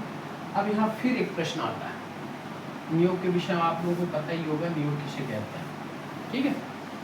पुनर्विवाह, नियोग किसे कहा जाता है, बता सकते हैं? सर जैसे कोई पति की मृत्यु हो गई तो उसे घर से आगे तक उसके अन्य पुरुष से। जी जी, अन्य पुरुष नहीं बेटा, वो घर में ही जो है, जैसे कि छोटे भाई के साथ जो, हाँ, जो उससे संबंध स्थापित करने के बाद संतान उत्पत्ति होने के लिए।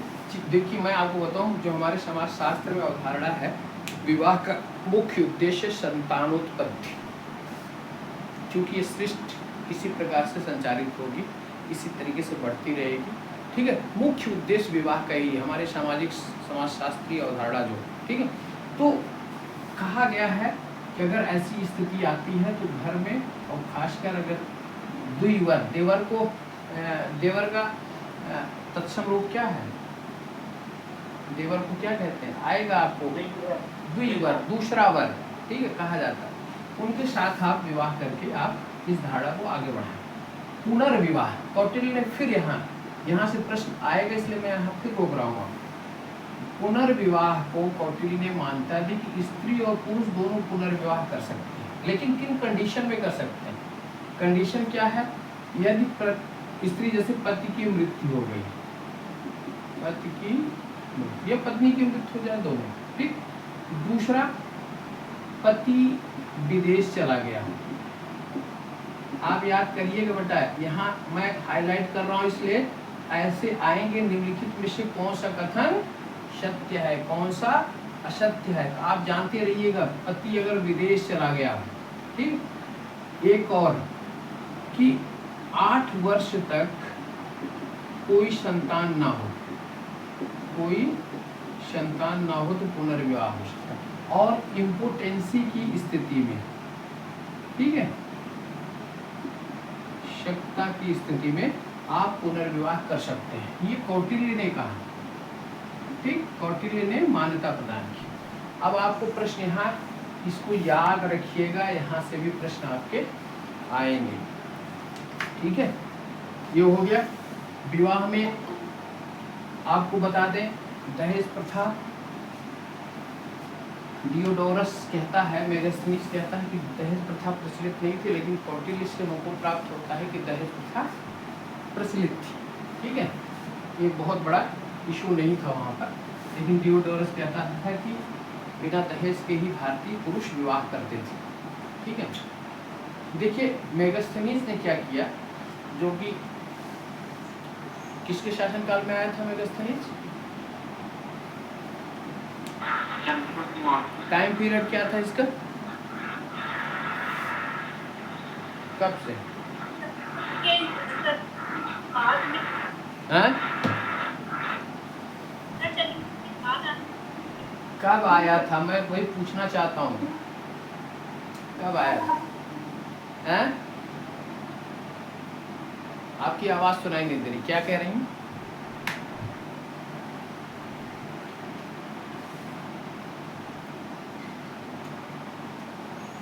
बोलिए। और उसी के बाद मेगास्थनीज पदार्पण करता है। देखिए अब मैं आपको बता दूं, मेगास्थनीज यहाँ देखिए, मेगास्थनीज की जो इंडिका है ना, उसकी मूल प्रति नहीं है, लेकिन इंडिका की को किसने, शॉन ब्रेक ने, शॉन या उसको शावन ब्रेक या शॉन ब्रेक ने इसको, इसकी पांडुलिपि को संकलित किया था, पांडुलिपि, ठीक, संकलित किया था। और क्रिंडल ने इसका अंग्रेजी अनुवाद किया, अंग्रेजी अनुवाद किया। इसी मेगास्थनीज के विवरण को आधार बनाकर आपको बता दो, स्ट्रैबो एरियन डायोडोरस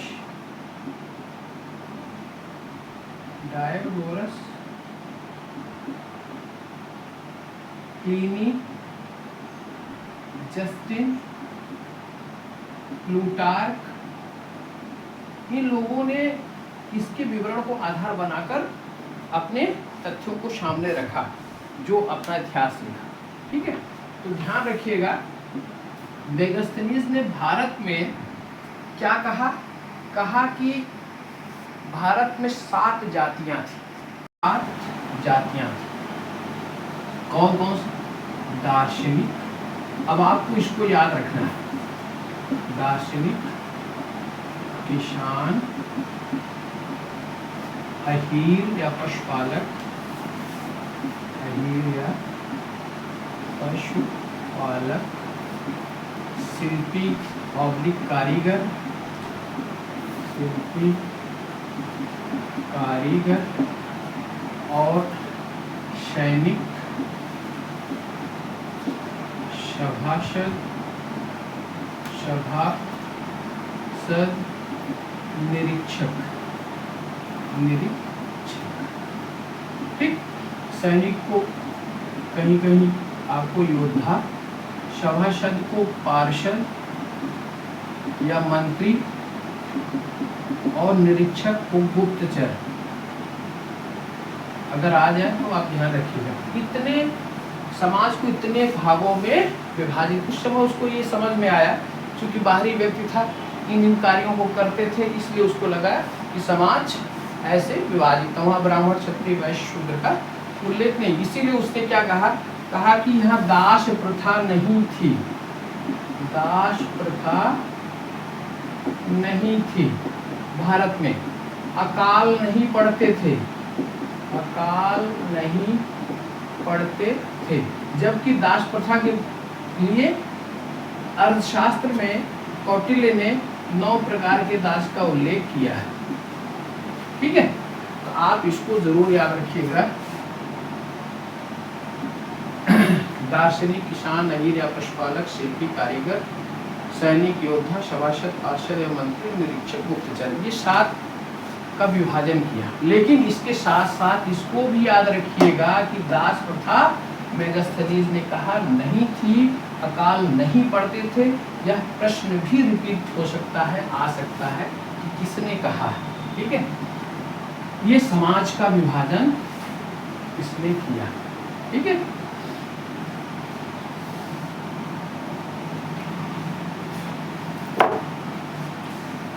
समाज में और क्या था? मनोरंजन के साधन मैंने आपको बता दिया, वर्ण विभाजन बता दिया, विवाह की स्थिति बता दिया।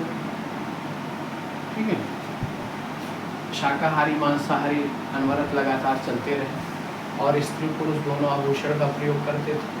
ठीक, ये शुरू से ही आपको देखेंगे उत्तरवर्ती काल से ये मिलता चला आया है। तो इस तरीके से संपूर्ण समाज की चर्चा मैंने आपसे कर दी।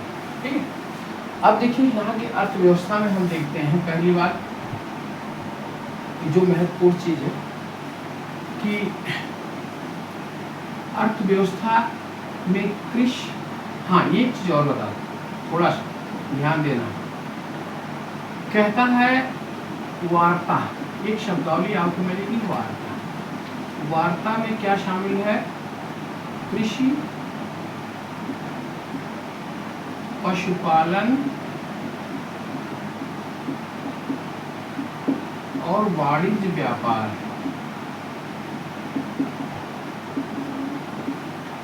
आपको इस शब्दावली को भी दिमाग में रखना है, पूछा जा सकता है कि वार्ता किसे कहते थे।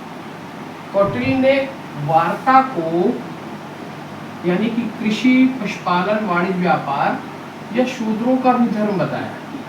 ये शूद्र भी इसमें शामिल थे इस कार्य को करने में। ठीक है, यहाँ प्रश्न ये उठ सकता है कि वार्ता में क्या क्या चीजें शामिल थी। पशुपालन, कृषि और वाणिज्य व्यापार को सम्मिलित रूप से वार्ता कहा जाता था। चलिए, तो हम देखते हैं कृषि। कृषि में आपको क्या करना है, पहली बात तो कृषि पर राजकीय स्वामित्व,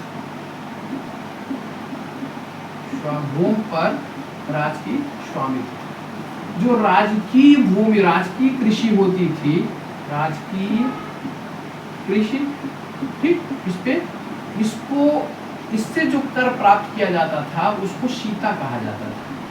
कर क्या था? सीता। और इसका प्रमुख होता था वो सीता अध्यक्ष होता था, ठीक है, ये आप ध्यान रखिएगा। दूसरा कि यहाँ पर सिंचाई के लिए एक कर लिया जाता था, उस कर का नाम याद रखिएगा, उस कर का नाम है उदक भाग, ठीक।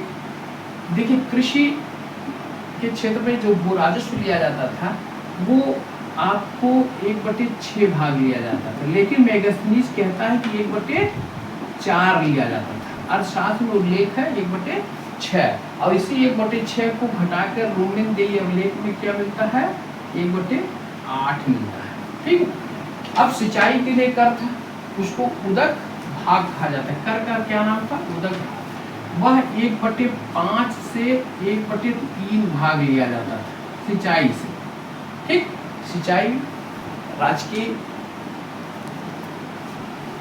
कह सकते हैं प्रयासों से सिंचाई कार्य संपन्न होता था। आपको यहाँ मैं बताना चाहता हूँ कि चंद्रगुप्त मौर्य के समय एक सुदर्शन झील का, जहाँ से प्रश्न आपको पुनः मिलने की संभावना है, सुदर्शन झील, यह किसके समय बना था? चंद्रगुप्त मौर्य के, ठीक है। उस समय सुदर्शन झील का जो निर्माण किया था, ये देखिए ये था सौराष्ट्र में, कहाँ था? सौराष्ट्र, ठीक, गिरनार। उस समय इस झील का निर्माण किया था पुष्यगुप्त ने, जो यहाँ का गवर्नर था, ठीक। इसी सुदर्शन झील से अशोक के समय में नहरें निकलवाई गई, नहरें, ठीक, जिससे सिंचाई होती थी। और इस कार्य को अंजाम दिया था अशोक का उस समय गवर्नर था तुषास्प। कौन था? तुषास्प। आपको याद रखना है, यहाँ से प्रश्न क्या है? सुदर्शन झील का निर्माण चंद्रगुप्त मौर्य, गवर्नर का नाम जरूर याद रखना है, क्योंकि इस झील से संबंधित 4 शासकों का उल्लेख हमें प्राप्त होता है, गिरनार अभिलेख, रुद्रदामन। एक तीसरा इस झील से संबंधित था व्यक्ति रुद्रदामन, शक शासक, ठीक। इसने क्या किया? ये नहर टूट फूट गई थी, जिसका मरम्मत करवाया था, और उस समय उसका राज्यपाल कौन था? सुविशाख था, सुविशाख, ठीक। और फिर इसके बाद इस झील से संबंधित कौन था? अस्कंदगुप्त, गुप्त शासक, ठीक। इसके समय में यहाँ फिर कंफ्यूजन एक उत्पन्न होता है। इसके समय में 2 व्यक्तियों का नाम उल्लेख प्राप्त होता है, एक कर्णदत्त और एक चक्रपाली। कर्णदत्त क्या था? उस समय सौराष्ट्र का गवर्नर था और इस झील का पुनरुद्धार कराने का कार्य किया था चक्रपाली, जो कर्णदत्त का पुत्र था, ठीक है। अब यहाँ से संबंधित आपको चीजें, सुदर्शन झील बहुत ही महत्वपूर्ण तथ्य है जो हमारे ब्राह्मण के समय कौन तो सुविशाख। देखिए अब आपको करना क्या है, 4 शासक जबान पे रटी होनी चाहिए, चंद्रगुप्त, अशोक, रुद्रदामन, अस्कंदगुप्त, ठीक। गवर्नर रटा होना चाहिए, पुष्पगुप्त, तुषास्प, सुविशाख, पर्णदत्त, और पर्णदत्त के साथ चक्रपाली, ठीक है। तो ये ध्यान रखना आप। देखिए यहाँ ये उल्लेख हमको प्राप्त होता है, नहरें निकलवाई गई थी, यानी कि सिंचाई के लिए, इसलिए राजकीय प्रयासों से सिंचाई का कार्य किया जाता था और उदक भाग नामक कर लिया जाता था, जो 1/3 से 1/5 भाग होता था।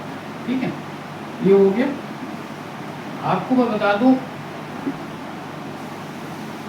मौर्य काल में सबसे प्रिय अनाज लोगों का चावल था, चावल बहुत खाते थे। मेगास्थनीज कहता है, उसका कथन था कि भारतीय लोग सोने के कटोरे में चावल परोसते थे, सोने के कटोरे में चावल दिया जाता था अतिथि को।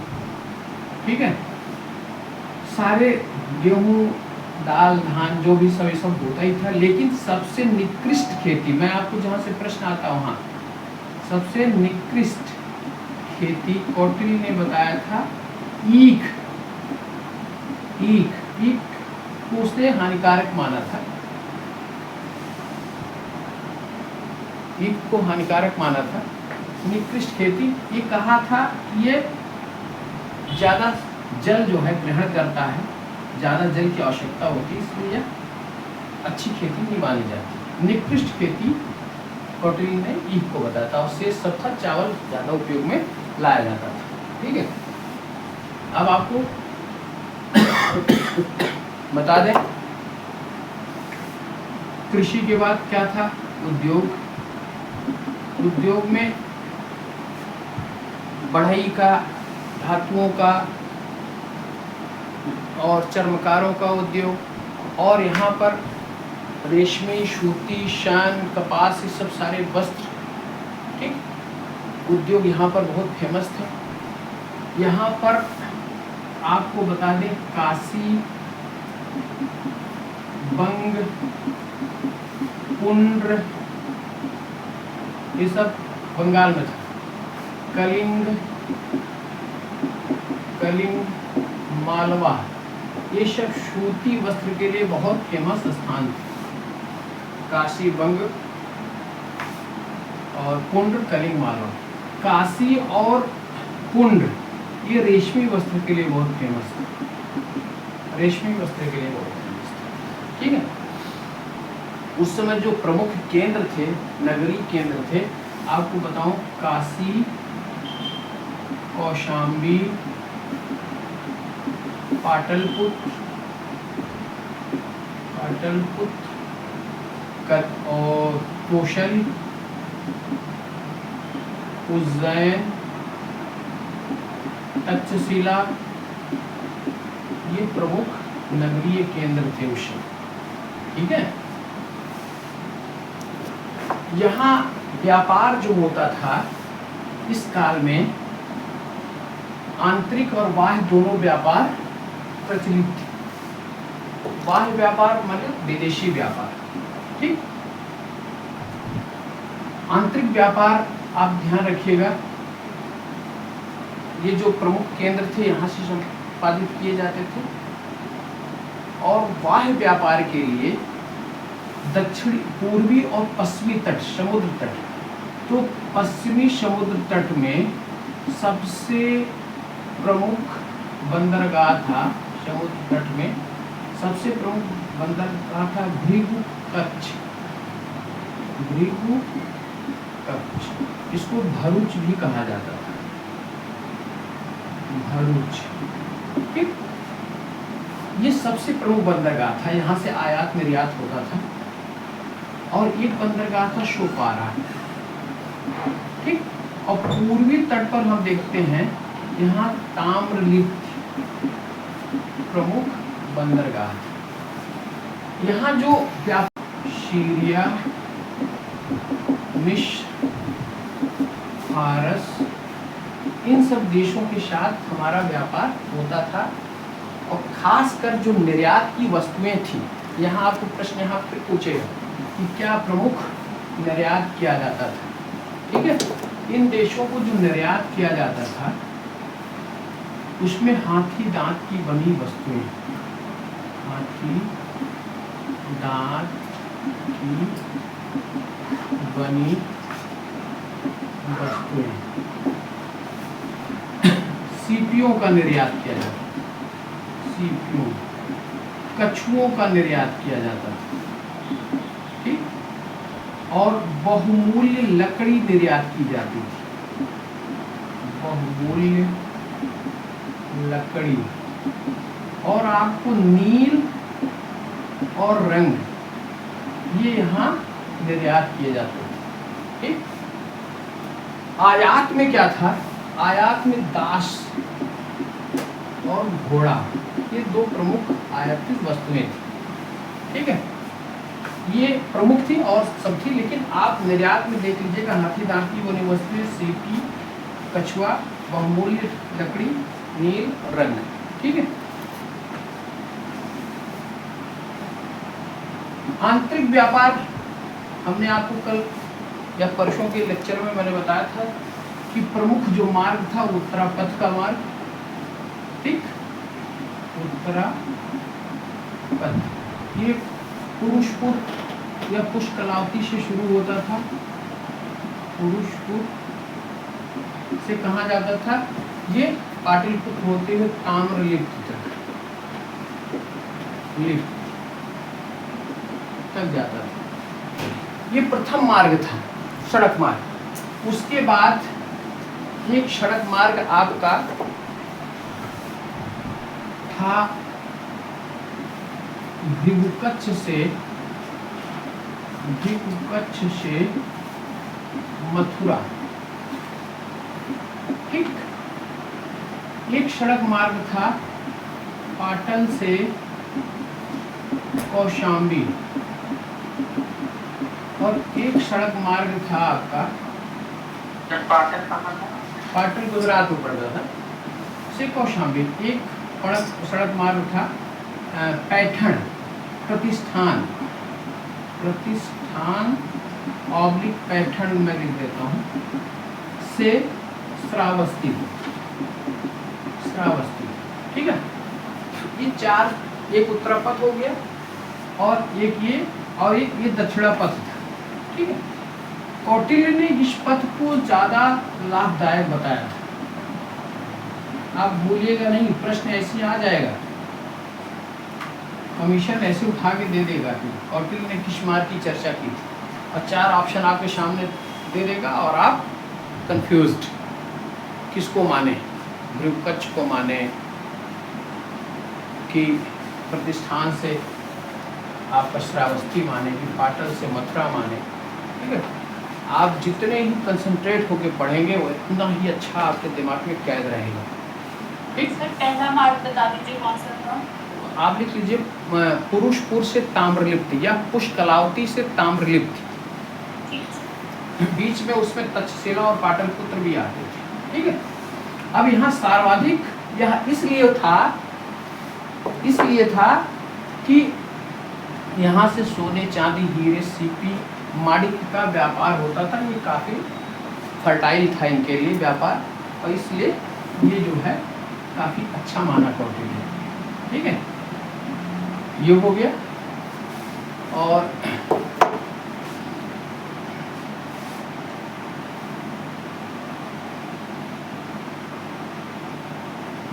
मैंने आपको बताया था यहाँ जो सिक्के प्रचलित थे, सिक्के जो है चांदी के, तांबे के, सोने के, सारे सर्वाधिक जो प्रचलित सिक्का था वो चांदी का था। चांदी के सिक्के को पण कहा जाता था, इसको धरण भी कहा जाता था, इसको करशापण भी कहा जाता था, ठीक। जो तांबे का सिक्का था उसको, तांबा का सिक्का क्या था, इसको माशक, अर्धमाशक और काकड़ी कहा जाता था। सोने का जो सिक्का था वो सुवर्ण माशक था, सुवर्ण माशक नहीं। सुवर्ण माशक क्या था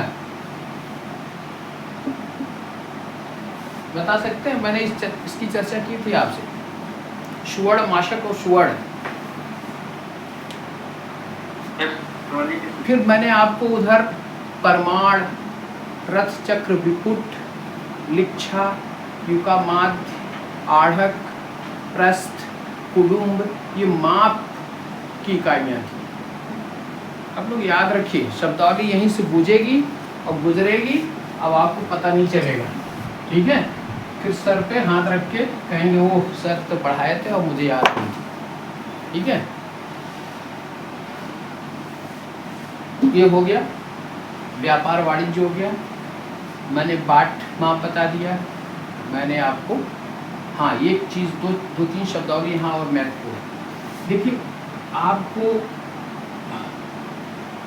यहाँ जो है सड़कों पर, चारागाहों पर आज जो सब कर लिया जाता तो उस कर को राष्ट्र कहा जाता था। क्या कहा जाता था? राष्ट्र। समस्त करों को, जो भू राजस्व से लेकर समस्त कर थे, उनको राष्ट्र कह के पुकारते थे। भाग बलि, बलि जो है यह भू राजस्व था। ठीक, और भाग भी एक प्रकार का उपकर था, और हिरण्य जो है नगद कर था। ठीक है, प्रवेश और निष्काम्य, ये आपका प्रवेश मतलब आयात कर और निष्काम्य मतलब निर्यात कर। इन करों के अलावा भी एक जो पूछ सकता है, प्रबल संभावना है, उसकी चर्चा मैं आपको कर लेना चाहता हूँ। एक है आपका शब्दावली, एक तो है विष्टि, विष्टि, और एक है प्रलय, प्रलय। बता सकता कोई प्रलय कर क्या था?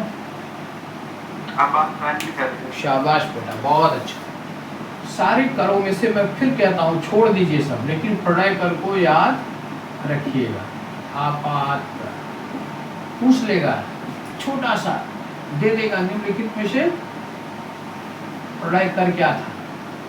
ठीक है, विष्ट क्या था? ये बेकार कर नहीं, इसको बेकार। जैसे हम लोग क्या करते हैं आजकल भी, कभी कभी थाने वाने में आप देखते हैं, वहाँ लोगों से काम करा लिया जाता है पुलिस प्रशासन से, और कुछ देते नहीं थी, चलो भाग, तो बेकार कहलाता था, वो विष्ट कहलाता था। ठीक है, एक शब्दावली और प्रवहण बता सकते हैं क्या था?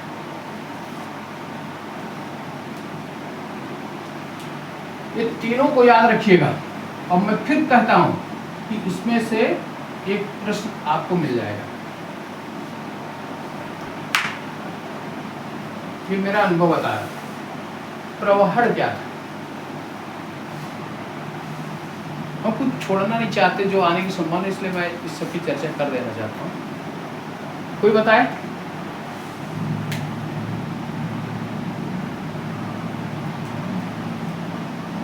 प्रवहण क्या था?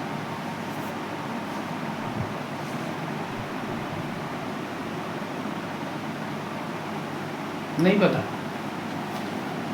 प्रवहण सामाजिक समारोह, एक प्रकार का सामाजिक समारोह था, जहां विभिन्न प्रकार के खाद्य पदार्थ और पेय पदार्थ का इस्तेमाल किया जाता था।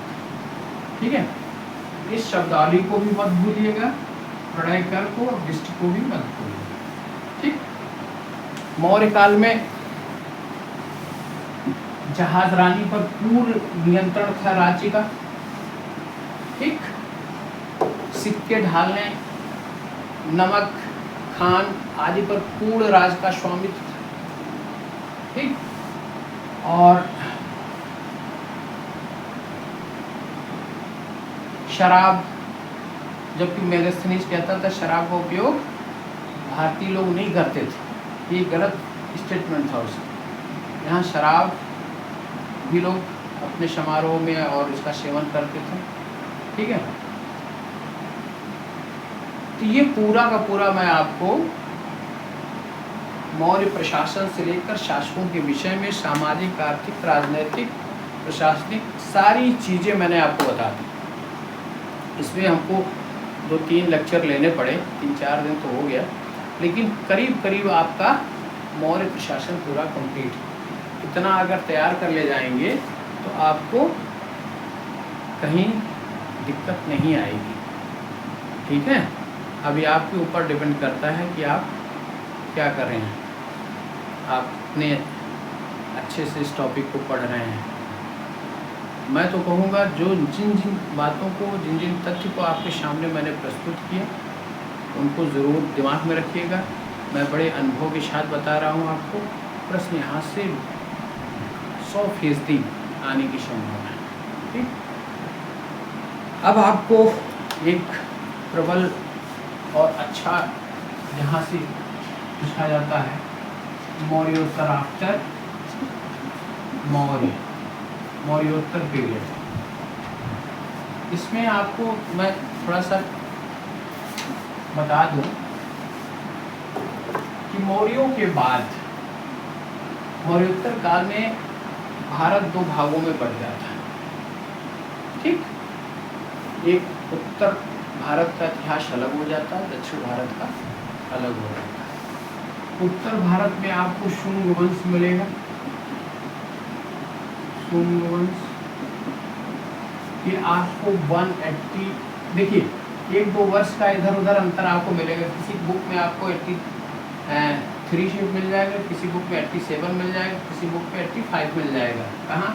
शुंग वंश की शुरुआत, ठीक। और 75 BC तक ये आपको शुंग वंश, ठीक। शुंग वंश के इन 110 वर्ष के अंतराल में 10 शासकों ने काम किया, प्रशासन संभाला, ठीक है। उसके बाद आपका कर्ण वंश,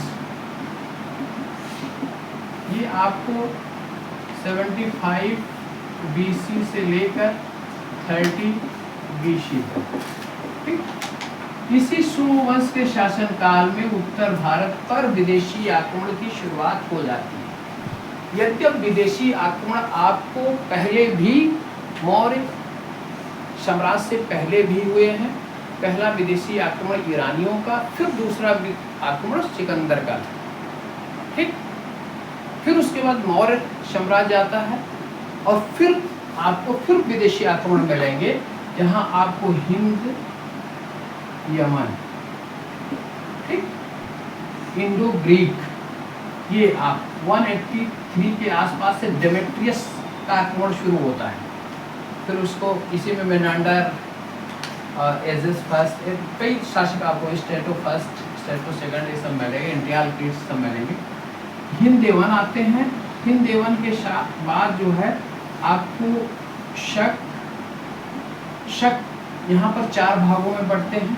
एक तक्षशिला से शासन संभालते हैं, और दूसरा मथुरा से, तीसरा नासिक से, और चौथा उज्जैन से, ठीक। ये आते हैं। शक के बाद पहलव, पार्थियन जिसे कहा जाता है। फिर उसके बाद कुषाण, ठीक। अब आप देखते हैं 2nd BC से लेकर, ठीक, ये देखिए 185 है ना, इसी के समय आता है हिंद देवन से लेकर, और करीब 275 ईस्वी तक, या इसको कह सकते हैं 250 ईस्वी तक कुषाणों का शासन रहता है, ठीक। ये पूरा का पूरा काल जो है वो मौर्योत्तर काल के नाम से जाना जाता है। और इसी के पैरेलल जो है दक्षिण भारत में सातवाहन शुरू हो जाते हैं, सातवाहन शुरू होते हैं। और सातवाहन जब विघटित होते हैं तो आपका विदर्भ अलग हो जाता है, और आपके कोंकण अलग हो जाता है, पल्लव अलग हो जाते हैं, ये सब अलग हो जाते हैं। और उत्तर भारत में फिर इनके बाद आपको कुषाण के बाद गुप्त आते हैं, ठीक, गुप्त आते हैं। अब गुप्त आपको 275 से अगर कहा जाए, यहाँ से शुरू होकर अब 550 तक ईस्वी तक, गुप्तों का शासन, नियर अबाउट की बात मैं बता रहा हूँ।